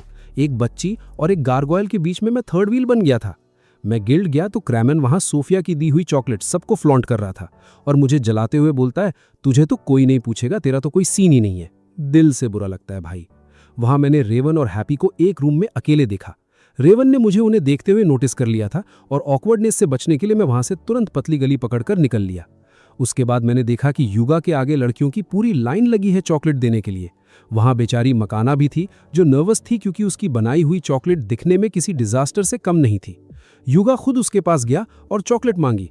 भाई वो चॉकलेट देखकर मेरी आंखें फट गईं कि ये क्या बनाया इसने, पर युगा ने बिना नखरे किए उसको खाया और बोला कि ये टेस्ट में बहुत मस्त है, जिससे वो खुश हो गई। फिर क्या था, बाकी फैन गर्ल्स युगा पर ज़ॉम्बीज की तरह टूट पड़ी। मैं थोड़ा सैड होकर सिसिलिया के घर गया। पता चला मैडम मार्केट गई हैं। वहाँ एक्वा थी, उसने मुझे अपने हिस्से की चॉकलेट दे दी। मैंने थोड़ा एटीट्यूड दिखाया कि मुझे सिर्फ सिसिलिया के हाथ की चॉकलेट चाहिए, पर जब एक्वा ने अपनी चॉकलेट दी तो मैंने चुपचाप रख ली। आखिर मुफ्त का माल कौन छोड़ता है। तभी ड्यूक ने आकर ब्रेकिंग न्यूज दी कि इंडी प्रिजन ब्रेक करके भाग चुकी है, और भाई बाहर का सीन एकदम जीटीए वाला हो रखा था। इंडी और उसका गैंग एक जायंट गोलम पर बैठकर पूरे शहर में तबाही मचा रहे थे, और तुम उनका मोटिव सुनोगे तो हंसी छूट जाएगी। उन्हें लोगों की चॉकलेट चुरानी थी। मतलब सीरियसली, विलन का मोटिव इतना क्रिंज कैसे हो सकता है। युगा भाई ने हीरो बनने की कोशिश की और उन्हें रोकने गया, पर इंडी ने उसे सीधा रिजेक्ट मार दिया। बोली, तू तो वैसे ही चिक मैग्नेट है, हर वक्त तुझे लड़कियों से चॉकलेट मिलती है, तुझे क्या पता हम जैसों का दुख। हम लोग तुरंत वहां पहुंचे तो मैंने सबसे कहा कि पब्लिक को कवर करो, इस गोलम वाली बॉस फाइट को मैं अकेले देखूंगा। मैंने इंडी को समझाया कि भाई चॉकलेट नहीं मिली तो इसका मतलब ये थोड़ी कि तुम लोग आतंकवादी बन जाओ, ये कोई लॉजिक नहीं है। इंडी ने मुझे जज करते हुए बोला कि मैं भी उनके जैसा ही एक लूजर हूं, पर जब मैंने पूरी शिद्दत से बताया कि मुझे तो सिर्फ मेरे दोस्त की मम्मी से चॉकलेट मिली है, तो उन्हें लगा कि मैं एकदम नूब हूं और उनके लेवल का नहीं हूं। गोलम ने मुझ पर एक हैवी अटैक किया, पर मेरा भाई अलग ही स्पीड में डॉज कर गया। एक एक करके मैंने बिना डैमेज खाए इंडी के बंदों का सिस्टम हैंग कर दिया और गेम अपने फेवर में कर लिया। इंडी ने मुझ पर फायरबॉल स्पैम किए, पर मैं मक्खन की तरह डॉज करता रहा और मैजिक से काउंटर अटैक करते हुए बोला, जब तक आज रात खत्म होने से पहले मैं अपनी क्रश से चॉकलेट नहीं ले लेता, मैं हार नहीं मानूंगा। इंडी ने ज्ञान दिया कि जो प्यार नहीं करता उसकी चॉकलेट का क्या फायदा। मैंने बोला, भाई अगर देने वाले की फीलिंग सच्ची है तो वही काफी है, बाकी मुझे किसी चीज से फर्क नहीं पड़ता। इंडी ने अपने फायर अटैक से मुझे थोड़ा पीछे पुश किया। गोलम अभी भी लोगों की लूट मचा रहा था। रेवन अपना वेपन निकालकर उस गोलम को कूटने जा रहा था, पर मकाना ने उसे रोक लिया कि अचानक बिना सोचे उसको उड़ाया तो पता नहीं क्या एक्सप्लोजन हो। मैंने सोचा टाइम वेस्ट नहीं करते, मैंने सीधा उस मैजिक बुक को ही जला दिया जो उस गोलम को कंट्रोल कर रही थी। सोर्स कोड डिलीट और गोलम वहीं गायब। इंडी थककर जमीन पर गिरने ही वाली थी कि युगा ने बिल्कुल बॉलीवुड हीरो की तरह उसे कैच कर लिया और वहां सबके होश उड़ गए, क्योंकि इंडी कोई लड़का नहीं बल्कि एक टॉम बॉय लड़की निकली। रिवर्स ट्रैप दोस्तों। इंडी ने बताया कि वो लड़कों जैसी दिखती है, इसलिए लोग उसे इग्नोर करते हैं और कोई उसकी चॉकलेट एक्सेप्ट नहीं करता। पर युगा ने अपना अल्टीमेट रिस्क दिखाते हुए बोला कि अगर फीलिंग सच्ची हो तो वो किसी की भी चॉकलेट खशी से ले लेगा। ये सुनकर इंडी एकदम टमाटर की तरह लाल हो गई। उधर सिसिलिया ने मुझे एक बैग भरकर चॉकलेट दी। मैं खुश हो ही रहा था कि बाकियों ने बोला कि उन्हें भी मैडम से सेम वही बैग मिला है। फ्रेंड जोन वाली फीलिंग आने ही वाली थी कि मैंने नोटिस किया कि मेरे बैग में एक स्पेशल एक्सक्लूसिव केक भी था जो उसने किसी और को नहीं दिया था। बस तुम्हारे भाई के तो दिन बन गए। फिर क्रीमन भाई ने मुझे मर्चेंट गिल्ड का एक नया क्वेस्ट दिया। फ्रेमिल नाम की एक सिटी में उनका माल चोरी हो रहा था और हमें वहां इन्वेस्टिगेशन करनी थी। फ्रेमिल समुद्र के किनारे था तो मेरे दिमाग में तुरंत एक सिसिलिया के साथ रोमांटिक बीच एपिसोड चलने लगा। पर मैडम बिजी थी तो मेरी जगह हैप्पी मेरे साथ चलने के लिए तैयार हो गई। रेवन हैप्पी को देखकर थोड़ा ब्लश कर रहा था और टेंस भी था। उसे समझ नहीं आ रहा था कि एक सिंपल सी लगने वाली लड़की इतनी डेंजर मिशन पर क्यों आ रही है। मैंने रेवन को समझाया कि भाई इसे हल्के में मत ले, ये मैजिक में एकदम ओपी है। फ्रेमिल पहुंचकर मैं सीधा क्लाइंट से मिलने गया और रेवन और हैप्पी को पोर्ट पर इंटेल जमा करने भेज दिया। उन्होंने एक एनपीसी सेलर से पूछा तो वो बोला कि गार्ड्स के होते हुए भी सामान गायब हो जाता है, जैसे कोई निशान ही ना हो। ऊपर बैठे ऑफिसर्स इन बेचारे सेलर्स पर डाउट कर रहे थे। हैप्पी ने उस सेलर से प्रॉमिस किया कि वो इस केस को एंड तक सॉल्व करके उन्हें बेकसूर साबित करेगी। सेलर बड़ा सरप्राइज हुआ कि बिना प्रूफ के हैप्पी उस पर ट्रस्ट कर रही है, तो उसने भी फुल कोऑपरेशन का वादा कर दिया। जब मैं वापस आया तो रेवन ने बताया कि किसी को चोरी का कुछ याद नहीं है, बस सबको एक सिंगिंग वॉइस सुनाई देती है और फिर उनकी मेमोरी वाइप हो जाती है। रेवन का दिमाग चला और उसने गेस किया कि ये किसी मरमेड यानी जल परी का काम हो सकता है। मरमेड का नाम सुनते ही सेलर्स पैनिक करने लगे, क्योंकि उन्हें पता था कि मरमेड सेलर्स का गेम ओवर कर सकती हैं। पर रेवन ने उन्हें भरोसा दिलाया कि वो उन्हें कुछ नहीं होने देगा। तभी किसी ने बताया कि कुछ सेलर्स को एक केव में सामान छुपाते हुए देखा गया है और वहां एक मरमेड भी मौजूद है। रेवन ने हैप्पी को पीछे रुकने को कहा क्योंकि डीमन से फाइट करना बहुत रिस्की था। उसने हैप्पी को याद दिलाया कि कैसे पास्ट में डीमंस ने एक पूरा गांव तबाह कर दिया था। पर हैप्पी एकदम स्टबर्न निकली और बोली कि वो साथ जाएगी ही जाएगी। हम उस गेव में पहुंचे तो वहां सच में सारा मिसिंग सामान मिल गया। तभी समुद्र से केट नाम की एक मरमेड बाहर आई और उसने अपना एओई स्लीप स्पेल गाना शुरू कर दिया। हम सब ने तुरंत अपने कान बंद कर लिए। तभी हैप्पी ने अपना काउंटर अटैक किया और वो भी गाने लगी। उसकी आवाज ने केट के मैजिक को पूरी तरह कैंसिल कर दिया, बिल्कुल बराबर की टक्कर। केट ने वहां से एस्केप करने की कोशिश की, पर मैंने तुरंत अपना अर्थ मैजिक यूज करके उसे वहीं रूट कर दिया। रेवन ने गुस्से में अपनी तलवार केट पर टान ली। केट बोली कि उसे अपनी लाइफ की परवाह नहीं है, पर इंसानों ने उसकी दोस्त मिसाकी को पकड़ लिया है, उसकी मदद करो। रेवन को लगा ये ट्रैप है और वो झूठ बोल रही है, पर हैप्पी तुरंत आगे आई और केट को प्रोटेक्ट करने लगी। मैंने भी रेवन को समझाया कि भाई पहले केट की पूरी बात तो सुन ले, सीधा जज मत कर। फाइनली रेवन ने अपनी तलवार नीचे रख दी। हैप्पी घुटनों पर गिर पड़ी क्योंकि ये सब देखकर उसे अपना डार्क पास्ट याद आ गया था। मैंने केट से पूछा कि वो हम पर स्लीप स्पेल क्यों यूज कर रही थी। उसने बताया कि एक इंसान ने ही उसे ऐसा करने का ऑर्डर दिया था। वो वैसे भी इंसानों से दूर रहना पसंद करती थी, पर एक दिन एक स्टॉर्म में इंसानों ने उसे और मिसाकी को पकड़ लिया। उन्होंने केट को ब्लैकमेल किया कि अगर वो मिसाकी को जिंदा देखना चाहती है तो उसे उनकी बात माननी पड़ेगी। रेवन अभी भी ट्रस्ट इशू में था और बोल रहा था कि डीमंस पर कभी विश्वास नहीं किया जा सकता, वो धोखेबाज होते हैं। तभी हैप्पी ने आगे बढ़कर रेवन का हाथ पकड़ लिया और प्यार से रिक्वेस्ट की कि प्लीज इस बार उस पर विश्वास करके देखो और एक चांस दो। तो रेवन का गुस्सा ठंडा हुआ। मैंने केट की बात पर भरोसा करके इस नए एंगल से इन्वेस्टिगेशन शुरू की। जब हमने आसपास चेक किया तो कार्गो बॉक्सेस एकदम खाली थे। मतलब उन चोरों ने ये फेक लोकेशन लीक की थी ताकि लोग आएं और केट उन्हें अपने मैजिक से सुला दे। मैंने केट से उनका हाइडआउट पूछा, पर बेचारी को कुछ नहीं पता था। पर रेवन भाई का दिमाग तेज था। उसने प्रेडिक्ट किया कि वो लोग अपना ट्रैप चेक करने जरूर आएंगे। हमने उनका वहीं वेट करके उन्हें धर दबोचने का प्लान बनाया। जैसे ही वो चोर वहां आए, उन्होंने ओवर एक्टिंग शुरू कर दी। अरे तुम ठीक तो हो ना? रेवन ने उनकी एक्टिंग को इग्नोर मारते हुए बिना टाइम वेस्ट किए सीधा पूछा, तुम ही हो ना वो चोर? वो लोग रेवन की आवाज सुनकर हंसने लगे। बस फिर क्या था, मैंने बिना सोचे उनका सिस्टम हैंग करना शुरू कर दिया। जब उन्हें समझ आया कि वो हमारे सामने एकदम नूब हैं, तो उन्होंने भागने की कोशिश की, पर हैप्पी उनके पीछे पड़ गई और उन्हें भारी डैमेज देकर भागने से रोक लिया। हमने मिसाकी को उनसे रेस्क्यू किया और केट को वापस कर दिया। भाई उनका वो रीयूनियन देखकर एकदम इमोशनल वाली फीलिंग आ गई कसम से। केट ने दिल से हमारी तारीफ की और मिसाकी ने खुश होकर हमारे लिए गाना गाने का ऑफर दिया। पहले तो हमारी सांसें अटक गईं कि भाई फिर से नींद वाला डीबफ लगेगा क्या, पर केट ने गारंटी दी कि इस बार सब सेफ है। केट और मिसाकी ने एक प्यारा सा गाना शुरू किया। अब हमारी हैप्पी कहाँ पीछे रहने वाली थी, वो किसी से पीछे रहना एक्सेप्ट ही नहीं करती, तो वो भी उनके साथ गाने लगी। रेवन ने अपना गुस्सा थूक दिया और केट से माफी मांगी क्योंकि उसने उसको गेम ओवर करने का सोच लिया था। और तभी सरप्राइज, केट ने रेवन के गाल पर किस कर दिया। ये देखकर हैप्पी को सॉलिड जेलसी हुई। उसने जल्दी से मुझे साइड में धकेला ताकि वो रेवन के साथ अकेले रह सके, और मेरे देखते ही देखते उसने भी रेवन को किस कर दिया। मैंने लाइव एक्शन तो मिस कर दिया, पर जब मैंने उन दोनों के लाल टमाटर जैसे चेहरे देखे तो मैं समझ गया कि यहाँ क्या रोमांस चल रहा है। इधर टिल मेरे पास सिसिलिया का एक मैसेज लेकर आई और मेरे वहां से निकलते ही उसने जार को गले लगाया और उसको मैगीसाइड दी ताकि उसकी हेल्थ फुल रहे। मैंने अपना पूरा दिन सिसिलिया के साथ बिताया, एकदम क्वालिटी टाइम। पर जब मैं वहां से निकलने के लिए रेडी हुआ तो मेरे दिमाग में घंटी बजी कि क्या मैं सच में खुश हूं। मतलब ऐसे ही टाइम पास चल रहा था बिना किसी प्रोग्रेस के। फिर मैंने ड्यूक से मिलकर अपना एक सॉलिड कांड बताया। दोस्तों, मैं मानता हूं ये थोड़ा क्रीपी था, पर मैंने सिसिलिया को बाय बोलने के बाद अपना इनविजिबिलिटी स्किल यूज किया और उस पर चुपचाप स्पाई करने लगा। भाई, ये कैसा टॉक्सिक स्टॉकर मूव था मेरा, मुझे खुद पे शर्म आ रही है। पर मैंने जो देखा उससे मेरे होश उड़ गए। वो चिक के साथ इतनी हार्डकोर और सीरियस ट्रेनिंग कर रही थी जितना मैंने कभी सोचा भी नहीं था। मुझे तब रियलाइज हुआ कि मैं जिस लड़की के पीछे इतना लट्टू हूं उसकी रियलिटी तो मैं ठीक से जानता ही नहीं हूं। ड्यूक ने तो सीधा मेरे मुंह पे मुझे रोस्ट कर दिया। बोला, भाई तू अजीब सिंप है, बड़ी बड़ी बातें करता है प्यार की, पर उसके पास जाने का ट्राई तक नहीं करता। ड्यूक ने मुझे डरपोक का टैग दे दिया। बोला, बिना उसको समझे तू लाइफ में एक कदम भी आगे नहीं बढ़ सकता। तभी वहां मकाना आ गई जिसने हमारी सारी बातें चुपचाप सुन ली थी।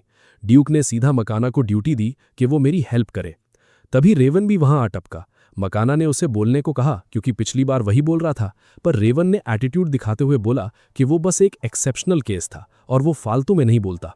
मकाना ने मुझे सिसिलिया के बारे में थोड़ी इन्फो देना शुरू किया क्योंकि वो मेरी पिछली एडवाइस के लिए मुझ पर उधार थी। उसने बताया कि हीरोज पार्टी का अस्तित्व ही सिसिलिया की वजह से था। युगा के पीछे जो पागल फैन गर्ल्स की भीड़ आती थी ना, मकाना और रेवन उन्हें हैंडल ही नहीं कर पाते थे। वो तो सिसिलिया थी जो सबको अपनी समझदारी से शांत करती थी। वो पार्टी का सारा बिहाइंड द सीन्स मैनेजमेंट अकेले देखती थी। मैंने बोला कि भाई तुम लोग अपना काम डिवाइड क्यों नहीं कर लेते थे, बेचारी पर इतना लोड क्यों? तो रेवन ने बताया कि उसने भी मदद की थी, बेसिकली वो उनका कुक था।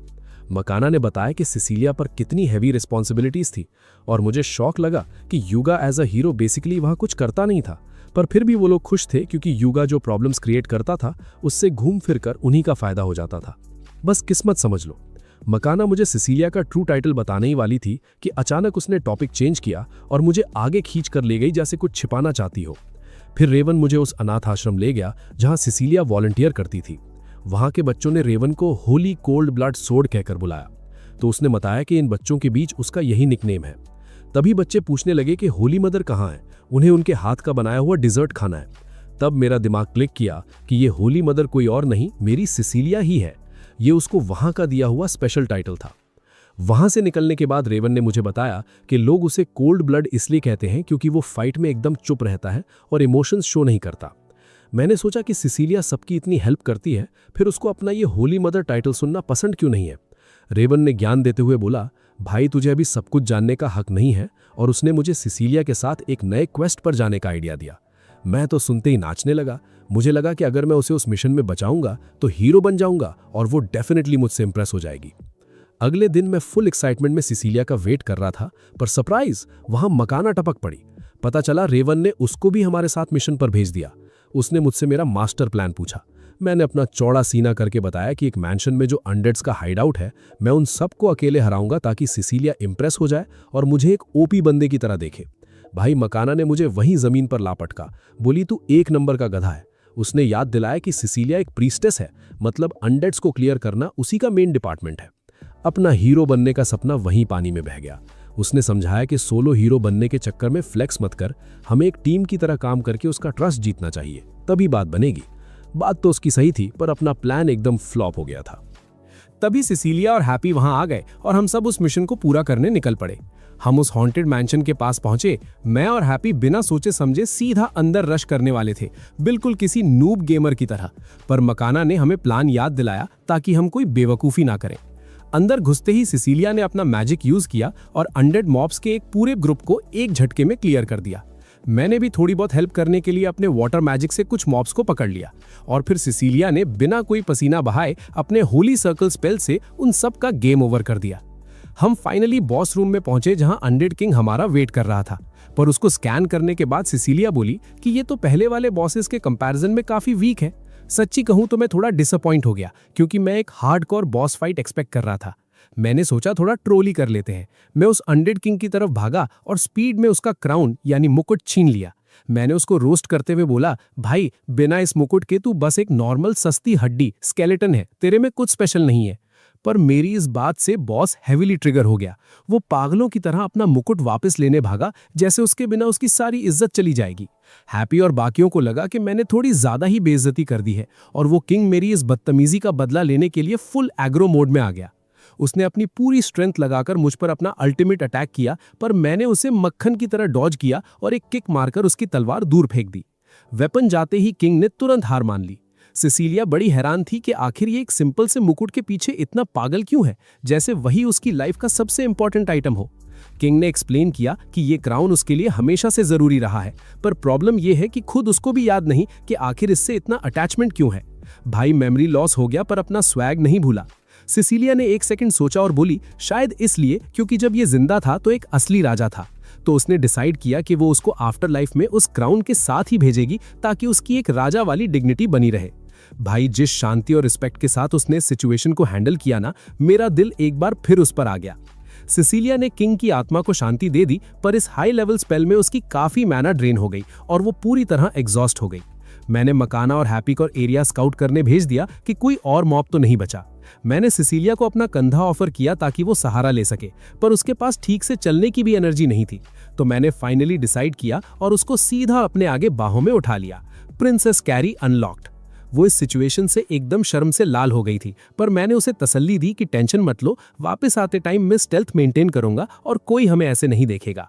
घर वापस आने के बाद मैंने मकाना से अपने परफॉर्मेंस का रिव्यू मांगा, पर उसने बड़ा ही गोलमोल आंसर दिया। उसने मुझे कोई क्लियर रेटिंग नहीं दी, बस इतना बोला कि अपने काम पर फोकस करो और खुद पर इतना प्रेशर मत डालो। अगले दिन सिसिलिया ने मुझे कॉर्नर किया और बोली कि मैं उसे उसके होली मदर वाले टाइटल से ना बुलाऊं। वो समझ गई थी कि मैंने ये नाम अनाथ आश्रम के बच्चों से सुना है। मैंने पूछा कि उसे ये टाइटल पसंद क्यों नहीं है, क्योंकि मुझे तो लगता है ये उसकी पर्सनालिटी पर एकदम सूट करता है।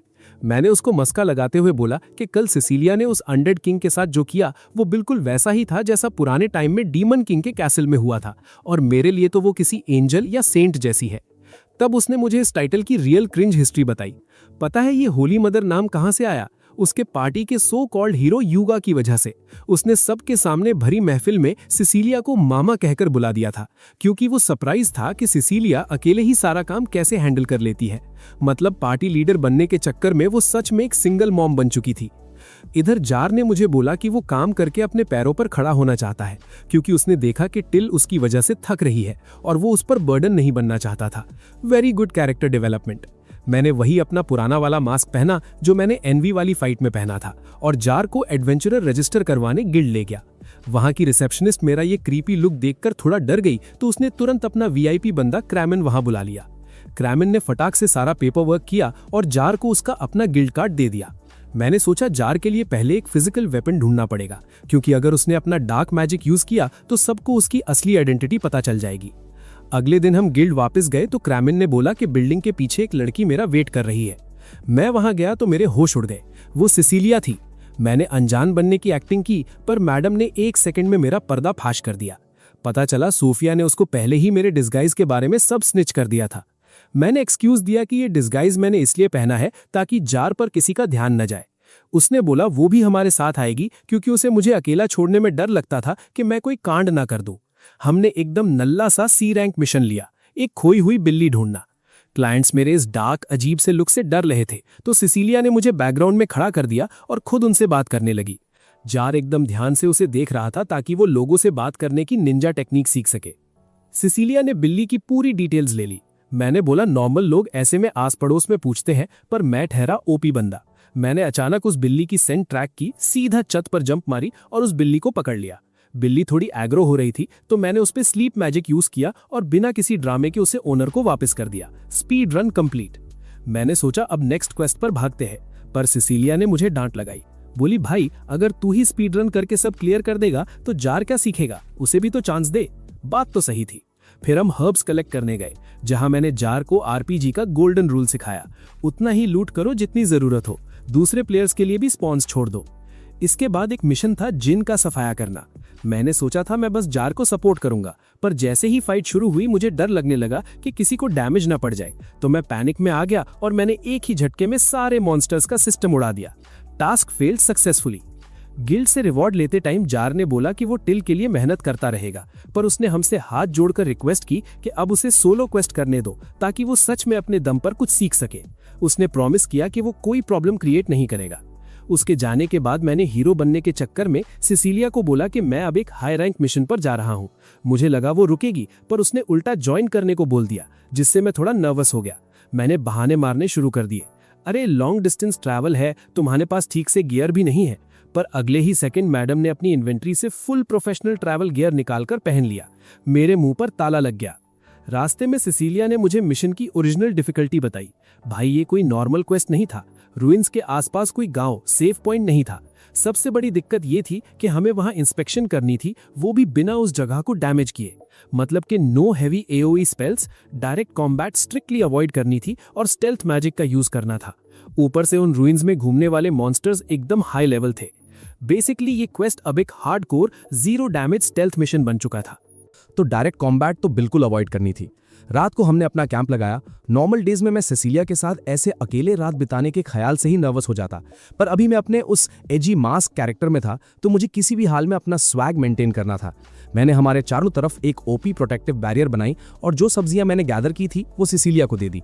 पर मैडम ने मुझे ऐसी अजीब लुक दी और बोली, भाई पहले ये मास्क उतार, कोई मास्क पहनकर थोड़ी खाता है। और मास्क हटते ही हमारे बीच का वो ऑकवर्ड टेंशन एकदम शांत हो गया। मैंने उसकी कुकिंग स्किल की जमकर तारीफ की। कसम से खाना एकदम टॉप टियर बनाया था उसने। खाना खत्म करने के बाद मैंने सब समेटा और उसे सो जाने को कहा, क्योंकि बेचारी पूरे दिन क्वेस्ट्स कर करके थक चुकी थी। अचानक वो हल्का सा मेरी एक्टिंग कॉपी करने लगी और खुद की तारीफ करने लगी, जिसे देखकर मैं सरप्राइज रह गया और मेरे चेहरे पर एक स्माइल आ गई।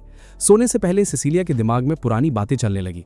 उसने बताया कि उसने एक लॉर्ड के एयर का मैरिज प्रपोजल सीधा रिजेक्ट मार दिया था, जो किंग डार्ट्स उसके पास लाया था, सिर्फ इसलिए क्योंकि वो अभी शादी के झंझट में पड़ने के लिए रेडी नहीं थी। राजा डार्ट्स का मानना था कि एक हाईली इन्फ्लुएंशियल बंदे को रिजेक्ट करने का ये कोई सॉलिड रीजन नहीं है, पर मैडम को इन सब पावर पॉलिटिक्स से कहां फर्क पड़ने वाला था। अगले दिन हम रुइंस पहुंचे। सिसिलिया ने बोला कि वो आगे आगे चलेगी क्योंकि मेरा ऑफेंसिव मैजिक उस एंशिएंट जगह को डैमेज दे सकता है, पर तुम्हारा भाई का पीछे हटने वाला था। मैंने बोला, मैडम मेरे इन्वेंट्री में और भी बहुत स्पेल्स हैं जो तुमने अभी तक नहीं देखे, और मेरी सेंसरी स्किल से मैं मॉन्स्टर्स की लोकेशन आराम से ट्रैक कर सकता हूं, जिससे हम स्पीड रन कर लेंगे। चलते चलते हमारे आगे मॉन्स्टर्स का एक ग्रुप स्पॉन हो गया। मैंने तुरंत अपना इल्यूजन ऑर्ब समन किया उन्हें डिस्ट्रैक्ट करने के लिए। मैंने सिसिलिया से कहा कि वो अपनी आंखें बंद करके चले, क्योंकि जो भी उस ऑर्ब को देखेगा उसे अपनी सबसे पसंदीदा चीज दिखाई देगी और डिस्ट्रैक्शन हो जाएगी। सिसिलिया हंसने लगी और बोली, फिर तो मुझे पक्का सामने एक बड़ा सा केक दिखेगा। पर उसने मेरी बात मानी और ब्लाइंडली मेरे पीछे चलने लगी। हम बिना लड़े आराम से रुइंस के एंड तक पहुंच गए। मैं थोड़ा चिढ़ गया था। मैंने एक्सपेक्ट किया था कोई एपिक बॉस फाइट होगी या मजे आएंगे, पर सिसिलिया ने मेरी बोलती बंद कर दी और बोला, चुपचाप चल, मिशन सक्सेसफुली पूरा हो गया है, और क्या चाहिए। हम गिल्ड वापस आए। सिसिलिया ने क्रीमन को रिपोर्ट सबमिट की और उसने अपना रिवॉर्ड दे दिया। मैंने बोला कि इस सक्सेस पर एक मस्त पार्टी करनी चाहिए, पर मैडम बोली कि पहले अपने ये अजीब कपड़े और मास्क उतार, क्योंकि मैं इसमें एकदम जोकर लग रहा था। हम मेरे रूम में गए तो वहां टिल पहले से खड़ी थी और जार के बारे में पूछ रही थी। अचानक जार की एंट्री हुई और टिल दौड़कर उसके गले लग गई। जार ने उसको समझाया कि उसे अब उसकी सेवा करने के लिए थकने की जरूरत नहीं है, क्योंकि वो अब एक सर्टिफाइड एडवेंचरर बन चुका है। पर टिल कहाँ मानने वाली थी। बोली कि जार की सेवा करना ही उसकी लाइफ की सबसे बड़ी हैप्पीनेस है और वो उसे कभी नहीं छोड़ेगी। भाई ये अलग ही लेवल का ऑब्सेशन चल रहा था इनका। उनके जाने के बाद मैंने अकेले में शीशे के सामने अपना वो चुन्युब्यू मास्क उतारा और याद किया कि मैंने इस कैरेक्टर में क्या क्या क्रिंज हरकतें की थी। कसम से इतनी शर्म आई कि मैं उस मास्क को हमेशा के लिए कचड़े में फेंकने ही वाला था। पर तभी सिसिलिया ने आकर बोला कि उसको मेरे इस रूप के साथ फिर से काम करना है। बस और क्या, तुम्हारे भाई का मूड बदल गया और मैंने चुपचाप मास्क वापस रख लिया, सिंप फॉर अ रीजन। कुछ दिन बाद मैंने नोटिस किया कि रेवन बड़ा सैड और डिप्रेस्ड घूम रहा था, क्योंकि उसने हैप्पी को काफी टाइम से नहीं देखा था। ड्यूक ने बोला कि उसे इनवाइट करके बाहर ले जा, पर मैंने सजेस्ट किया कि क्यों ना हम सब एक साथ ग्रुप हैंगआउट पर चले। इससे एटमॉस्फेयर थोड़ा कैजुअल रहेगा और ऑकवर्डनेस नहीं होगी। सब अग्री हो गए। मैंने देखा कि ड्यूक आयरीन के साथ चल रहा है, तो मुझे लगा भाई के भी दिल के तार बज गए हैं और इनका कुछ सीन चल रहा है। पर ड्यूक ने आकर क्लियर किया कि वो यहाँ बस रेवन की मॉरल सपोर्ट बनकर आई है। हम घूमते हुए हीरोज पार्टी के उस स्टैचू के पास पहुंचे जो किंग डार्ट्स ने डीमन किंग की डिफीट को सेलिब्रेट करने के लिए बनवाया था। रेवन को शायद थोड़ा क्रिंज फील हो रहा था, तो उसने हैप्पी को वो स्टैचू ना देखने को बोला, पर हैप्पी ने बोला कि कोई प्रॉब्लम नहीं है, उसे रेवन और उनकी अचीवमेंट्स पर बहुत प्राउड है। हम मस्त चिल कर रहे थे, प्लान एकदम स्मूथ चल रहा था। तभी वहां डेप्यूटी किनेट कमांडर अपने चमचों के साथ टपक पड़ा। उसने पहली बार रेवन की आवाज सुनी तो बड़ा हैरान हो गया और सबके सामने रेवन को मॉक करने लगा कि वो इफेक्टिवली कम्युनिकेट नहीं कर पाता। ये बंदा अलग ही टॉक्सिक था। ड्यूक ने तुरंत हीरो एंट्री मारी और उसको वार्न किया कि आज रेवन ऑफ ड्यूटी है तो उसको परेशान न करे। वो लोग ताने मारकर वहां से निकल गए, पर रेवन इन बातों से इतना डीपली हर्ट हुआ कि बिना कुछ बोले वहां से भाग गया। मैं और ड्यूक तुरंत उसको ट्रैक करने निकले। ड्यूक ने मुझे बताया कि उस डेप्यूटी कमांडर की पूरी यूनिट रेवन के खिलाफ है, क्योंकि उन्हें लगता है एक ऐसी लीडर जो ठीक से बोल ना सके उसे कमांडर नहीं होना चाहिए। हमने उसे एक अंधेरी गली में अकेले पाया और वापस चलने को कहा, पर उसका मूड एकदम डाउन था। मैंने पूछा कि भाई मेन प्रॉब्लम क्या है, तो रेवन ने इमोशनल होकर बोला कि आज उसको अपनी वीकनेस का पूरा एहसास हो गया। उसने सच्चाई बताई कि हैप्पी की एक सीक्रेट आइडेंटिटी है जो वो रेवन को बताने से डरती है।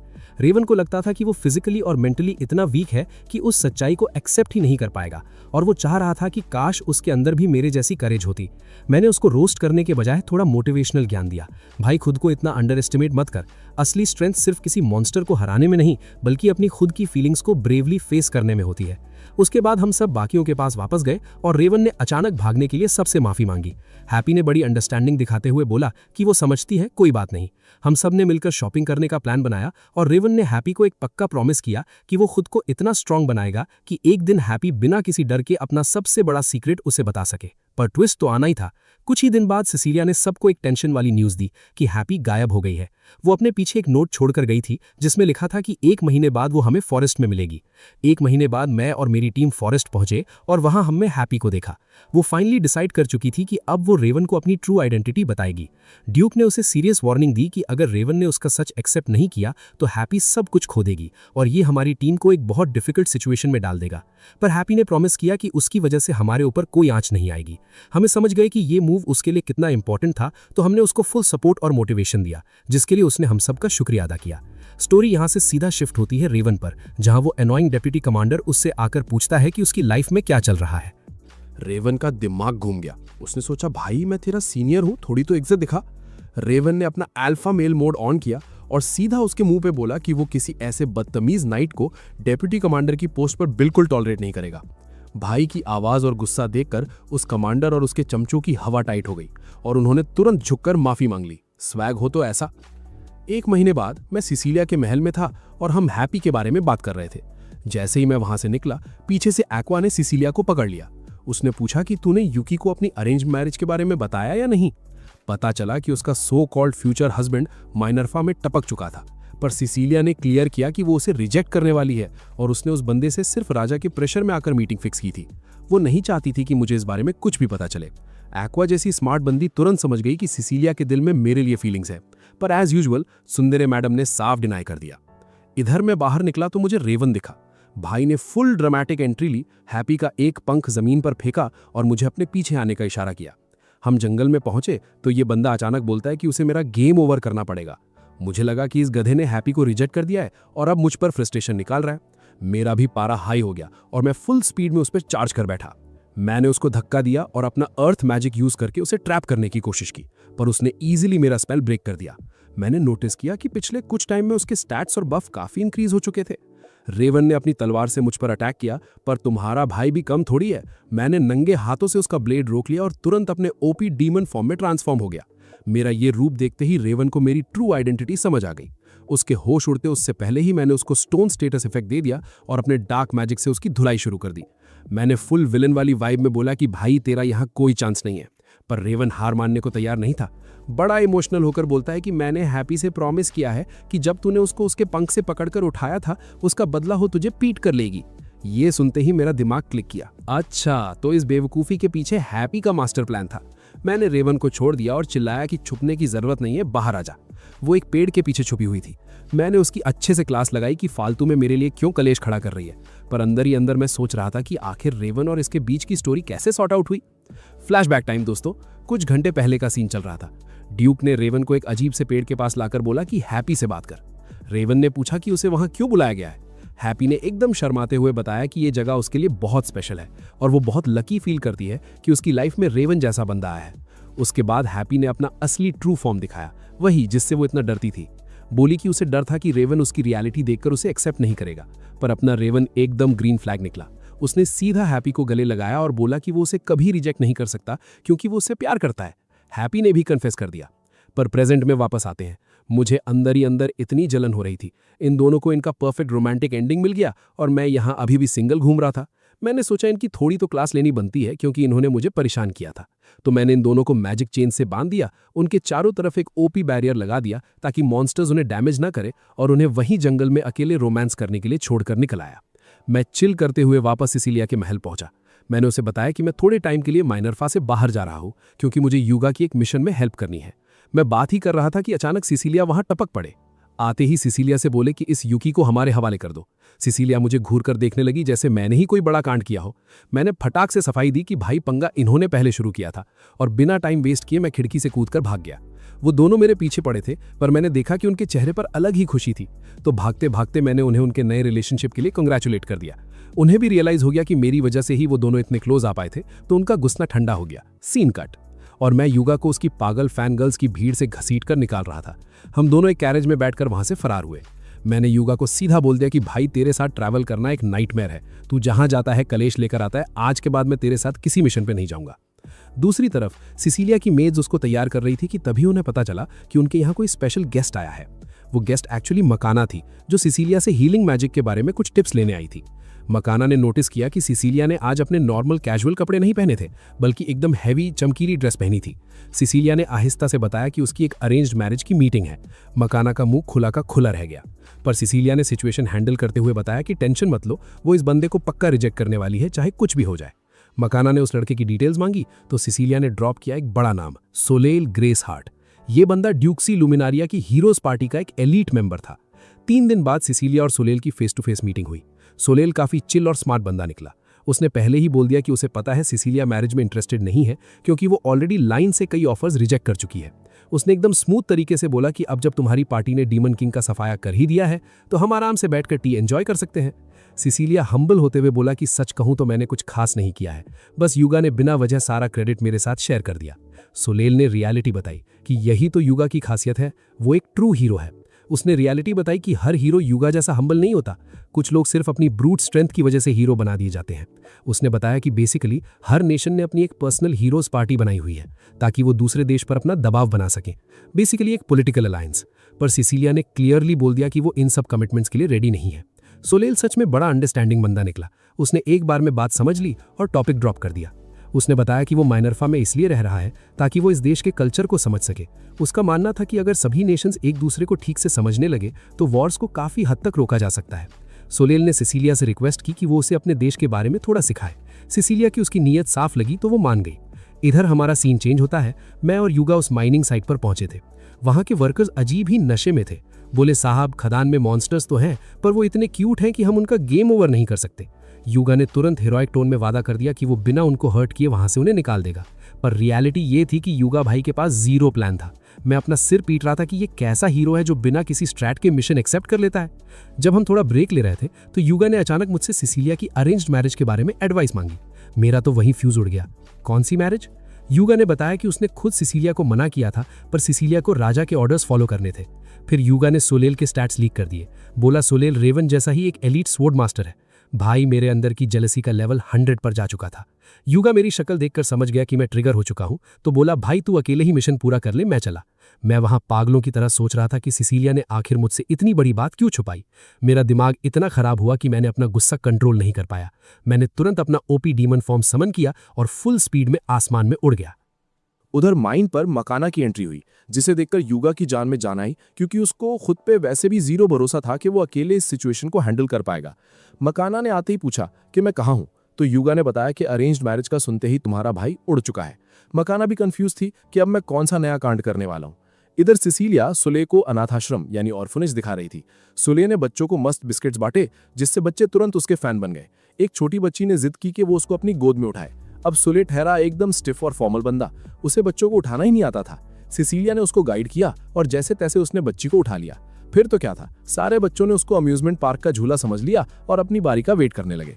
सिसिलिया ने सुले को बच्चों को खुश करने के लिए थैंक्स बोला और पूछा कि क्या उसके देश ल्यूमिनारिया में भी बच्चे ऐसे ही मस्ती करते हैं। सुले ने एकदम सैड एनिमे प्रोटैगनिस्ट वाली बैक स्टोरी ड्रॉप की, बोला कि उसको पता ही नहीं बचपन क्या होता है, क्योंकि वो ग्रेस हार्ट फैमिली का इकलौता हेयर था, तो बचपन से सिर्फ हार्डकोर ट्रेनिंग और पढ़ाई में लगा रहा।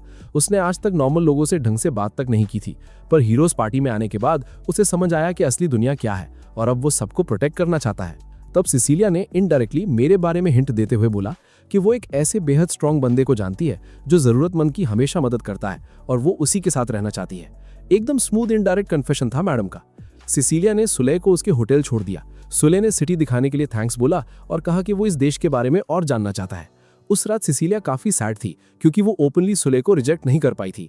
मेरे बारे में सोचकर उसका चेहरा शर्म से लाल हो रहा था और वो टेंशन में थी कि कहीं मैंने उसमें इंटरेस्ट तो लूज नहीं कर दिया।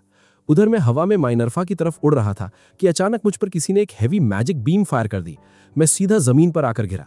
सामने एक मास्क पहने बंदा खड़ा था जो बड़ी हीरो वाली टोन में पूछता है कि क्या तू यहाँ इंसानों का शिकार करने आया है? भाई मैं हीरो हूँ, कोई लो लेवल मॉब नहीं। उसने खुद को ब्लू फ्लेम मॉन्स्टर बताया और अपनी आग की पावर से मुझ पर स्पैम अटैक शुरू कर दिए।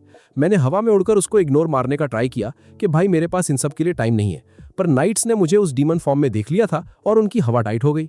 उन्होंने मुझ पर अपने स्पीयर्स और भाले फेंकने शुरू कर दिए। मजबूरन मुझे वहां से टैक्टिकल रिट्रीट करनी पड़ी। सीन वापस सिसिलिया पर आता है, जहां सोफिया उसको एक वांटेड पोस्टर दिखाती है। सिसिलिया के होश उड़ गए, क्योंकि अथॉरिटी ने मुझे वांटेड क्रिमिनल डिक्लेयर कर दिया था। क्राइमन ने चुपचाप एक मैसेंजर भेजकर मुझे वो पोस्टर दिखाया। तब मुझे समझ आया कि मेरा सिस्टम कितने खतरे में है और पुलिस मेरे पीछे पड़ी है। अगले दिन नाइट्स फुल मैक्सिमम अलर्ट पर थे। ड्यूक ने सारी सिक्योरिटी टाइट कर रखी थी। जैसे ही गेट खुला और मैं वहां से पास हुआ, सिसिलिया ने दूर से ही स्कैन कर लिया कि मेरी एचपी लो है और मैं इंजर्ड हूं। वो तुरंत भागकर मेरे पास आई और अपना हीलिंग मैजिक यूज करके मुझे फुल हील कर दिया। पर वहां सुले भी खड़ा था और मुझे बड़ा सस्पिशियस नजर से देख रहा था। सिसिलिया ने कवर अप करते हुए बोला कि मैं बस एक नॉर्मल एडवेंचरर हूं जिसकी उसने पहले मदद की थी। तभी सुले ने अचानक वहीं सबके सामने ड्रॉप कर दिया कि वो सिसिलिया से शादी करना चाहता है। सिसिलिया घबराकर मुझे एक्सप्लेन करने की कोशिश करने लगी, पर मेरा दिल वहीं क्रैश हो गया। मैंने सोचा मैं इनके बीच में कबाब की हड्डी बन रहा हूं, तो मैंने माफी मांगी और वहां से चुपचाप निकलने लगा। मैं थोड़ा ही आगे गया था कि अचानक रेवन और ड्यूक ने पीछे से आकर मुझे जकड़ लिया और बोले भाई चुपचाप कोऑपरेट कर। फिर उन्होंने असली प्लॉट ट्विस्ट बताया। पता चला कि वो ब्लू फ्लेम मॉन्स्टर एक्चुअली एक इम्पोस्टर है जिसे पुलिस ढूंढ रही है, क्योंकि वो सारे इजी क्वेस्ट ले लेता है और उनका एकदम कचरा करके रख देता है। पब्लिक उसकी इन लो आईक्यू हरकतों से परेशान थी। क्राइमन ने बोला कि लोग मुझसे कंप्लेन कर रहे हैं क्योंकि हमारा मास्क और लुक एक जैसा था, तो अब मुझे उस फेक कॉपी कैट को पकड़ने में हेल्प करनी पड़ेगी। मैं और रेवन सिटी में पेट्रोल करने लगे ताकि लोगों को क्लियर हो जाए कि मैं वो प्रॉब्लम क्रिएट करने वाला नूब नहीं हूँ। कुछ एनपीसी लोग अभी भी मुझे वो इम्पोस्टर समझ रहे थे, पर मैंने फटाक से उनकी प्रॉब्लम सॉल्व करके अपना नाम क्लियर कर दिया। ब्रेक के टाइम मैंने रेवन से बोला कि काश वो इम्पोस्टर जल्दी मिल जाए ताकि ये कलेश खत्म हो जाए, पर रेवन उस डीमन के बारे में भी टेंशन में था। उसे अच्छे से पता था कि वो डीमन कोई और नहीं, तुम्हारा भाई ही था। मैंने उसको सारी सच्चाई बता दी कि जब मुझे सिसिलिया की अरेंज्ड मैरिज का पता चला तो मुझे गंदा वाला पैनिक अटैक आया था। मुझे लगा मैं उसके लिए इतना इंपॉर्टेंट नहीं हूं, इसलिए उसने मुझे नहीं बताया। और वैसे भी राजा के ऑर्डर के सामने मैं क्या ही उखाड़ लेता। रेवन को मेरी इस नेगेटिव और डरपोक सोच पर बिल्कुल विश्वास नहीं था, पर मैंने बोला छोड़ो, फिलहाल बस मिशन पर फोकस करते हैं। इधर सिसिलिया मेरी ही टेंशन में डूबी हुई थी, बस मेरे ही बारे में सोचे जा रही थी। उसे डर था कि कहीं मैं उससे दूर तो नहीं हो जाऊंगा। हैप्पी ने उसको रिलैक्स करने की कोशिश की और बोला कि मेरा प्यार उसके लिए इतनी जल्दी कम नहीं होगा, पर सिसिलिया खुद को गिल्टी फील कर रही थी। बोल रही थी कि वो दुनिया की सबसे बुरी लड़की है क्योंकि उसने अनजाने में ही सही मेरा दिल दुखाया था। तभी सोफिया ने आकर ब्रेकिंग न्यूज दी कि वो imposter blue flame monster city में वापस आ गया है। हमने देखा कि वो इम्पोस्टर एक बैग चुराने वाले चोर का पीछा कर रहा था। जब उसने बैग रिकवर किया तो अपना नेगेटिव आईक्यू यूज करके उसने पूरे बैग को ही आग लगाकर जला दिया, मतलब आइटम ही डिस्ट्रॉय कर दिया। कैसा गधा है भाई। वो उस चोर की धुलाई करने ही वाला था कि सिसिलिया ने आकर उसको रोक दिया। उसने उसको अच्छी खासी सुनाई कि तू जस्टिस के नाम पर पब्लिक न्यूसेंस क्यों बन रहा है, और सबसे बड़ी बात उसने बोला कि उसकी इन छपरी हरकतों से मेरी यानी यूकी की रेपुटेशन खराब हो रही है। मेरी तभी हीरो वाली धमाकेदार एंट्री हुई और मैंने सिसिलिया को मुझे डिफेंड करने के लिए थैंक्स बोला, ये सोचते हुए कि मैं उसके लिए स्पेशल नहीं हूँ। पर उसने तुरंत मुझे टोकते हुए बोला कि मैं उसके लिए कितना इंपॉर्टेंट हूँ ये मैं अभी भी नहीं समझ पाया हूँ। फिर जब इम्पोस्टर का मास्क हटा तो गैस करो कौन निकला? सुले। वो मुझे और सिसिलिया को एक साथ देखकर अजीब सा शॉक था। वो सिसिलिया को ऑलरेडी अपना पार्टनर मान चुका था और उसने सोच लिया था कि मुझे हराकर ही वो खुद को सुपीरियर प्रूव करेगा। हम क्राउड से निकलकर एक छत पर गए और वहां हमारी पीवीपी बॉस फाइट शुरू हो गई। फाइट के बीच मैंने उससे पूछा कि भाई तू मेरी ये सस्ती कॉपी क्यों बन के घूम रहा है? सुले ने अपना क्रिंज मोटिव बताते हुए बोला कि ये उसका ड्रीम था, वो मेरे जैसा दिखना चाहता था ताकि वो मुझे पीछे छोड़ सके। उसको लगता था मैं मास्क इसलिए पहनता हूँ ताकि मैं कूल दिखूं और लोग मुझे पूजें। मैंने उसको रियलिटी चेक देते हुए समझाया कि भाई मैं ये मास्क इसलिए पहनता हूँ क्योंकि मैं इसमें सिंपली कंफर्टेबल फील करता हूँ, और उसको फाइनल रोस्टिंग ज्ञान दिया कि हर इंसान को अपनी खुद की क्वेस्ट करनी चाहिए, किसी और की कॉपी पेस्ट बनने से कोई फायदा नहीं होता। हम दोनों फाइनल शोडाउन के लिए रेडी थे, पर तभी वहां सिसिलिया ने राइट टाइम पर एंट्री मारी और हमारा एग्रो शांत करने लगी। सोलह अपना रोना रोने लगा कि उसे बस वैलिडेशन चाहिए थी, क्योंकि लाइफ में किसी ने उसके एफर्ट्स को भाव नहीं दिया। सबको लगता था कि ये तो उसका डिफॉल्ट काम है। सिसिलिया ने उसको रियलिटी चेक दिया कि उसे अपनी ओपी स्ट्रेंथ पहले अपने खुद के लिए यूज करनी चाहिए, तभी लोगों का फायदा होगा, बिना किसी को फालतू में कुछ प्रूव किए। तभी क्रेमन भाई ने आकर सीन रूइन कर दिया और चिल्लाया कि मॉन्स्टर को पकड़ो। उधर सोलेई की एचपी रेड जोन में थी और वो थकने लगा था। मैंने एक फेक अटैक का नाटक किया, पर एक्चुअली मैं उसको एस्केप करने का चांस दे रहा था। मैंने डिस्ट्रैक्शन के लिए फायरवर्क्स फोड़े और स्टेल्थ मोड ऑन करके सिसिलिया के साथ वहां से रूफ पर जंप मार ली। हम बेल टावर पर लैंड हुए और सिसिलिया फ्लैशबैक में चली गई जब उसने मुझे पहली बार देखा था। उसको याद आया कि कैसे उस टाइम मेरा लगभग गेम ओवर होने वाला था और मुझे लाइफ में जीरो इंटरेस्ट था, पर अब मैं हर मोमेंट पूरी वाइब के साथ एंजॉय करना चाहता था। उसने इमोशन के साथ बोला कि मैंने उसकी लाइफ के साथ साथ और भी कई लोगों का सर्वर बचा लिया है। मैं अंदर ही अंदर सोच रहा था कि अगर वो मुझे उस लेवल का प्यार नहीं भी करती, तब भी उसका खुश रहना मेरे लिए ओपी रिवॉर्ड है। फिर भी मैंने हिम्मत करके उसको एक और डेट पर चलने को पूछा। उसने मुझे थोड़ा वेट करने को कहा, क्योंकि उसे पहले उस अरेंज्ड मैरिज वाले प्रपोजल को रिजेक्ट मारना था, और मुझे अगले दिन मिलने को बोला। फिर वो सोलेई से मिली और उस बेचारे को पहले ही सब समझ आ चुका था। सोलेई ने उसको मेरे साथ एक हैप्पी लाइफ की विश दी, और उसी सेकंड सिसिलिया का दिमाग क्लिप किया कि यही वो नकली मॉन्स्टर है जिसे हम ढूंढ रहे थे। अगले दिन मैं सिसिलिया से मिला, और भाई वो मोमेंट मेरे लिए बहुत कंफर्टिंग था। मैं चाहता था कि टाइम वहीं फ्रीज हो जाए, पर मुझे पता था कि सिर्फ सपने देखने से क्वेस्ट क्लियर नहीं होती। तो मैंने एक आखिरी बार दोबारा हिम्मत जुटाकर अपने सारे स्टैट्स इकट्ठे किए और उसके सामने ऑनेस्टली अपनी फीलिंग्स कन्फेस कर दी। उसने मुझे देखा, स्माइल की और फाइनली बोल दिया कि वो भी मुझसे प्यार करती है और उसको अब अपनी फीलिंग्स अच्छे से समझ आ गई हैं। Mission past. और दोस्तों, इसी मस्त कन्फेशन के साथ हमारी ये कहानी यहाँ एंड होती है। मुझे पूरी उम्मीद है कि आपको ये स्टोरी पसंद आई होगी। अगर इसका सेकंड सीजन चाहिए तो कमेंट्स में बताओ। वीडियो क्लोज करने से पहले लाइक बटन को हिट करना मत भूलना। नए एनिमे एपिसोड्स के लिए चैनल को सब्सक्राइब करके नोटिफिकेशन बेल ऑन कर लो। अपनी रिव्यूज कमेंट्स में लिखो। मिलूंगा आपसे नए एपिसोड में। Good bye.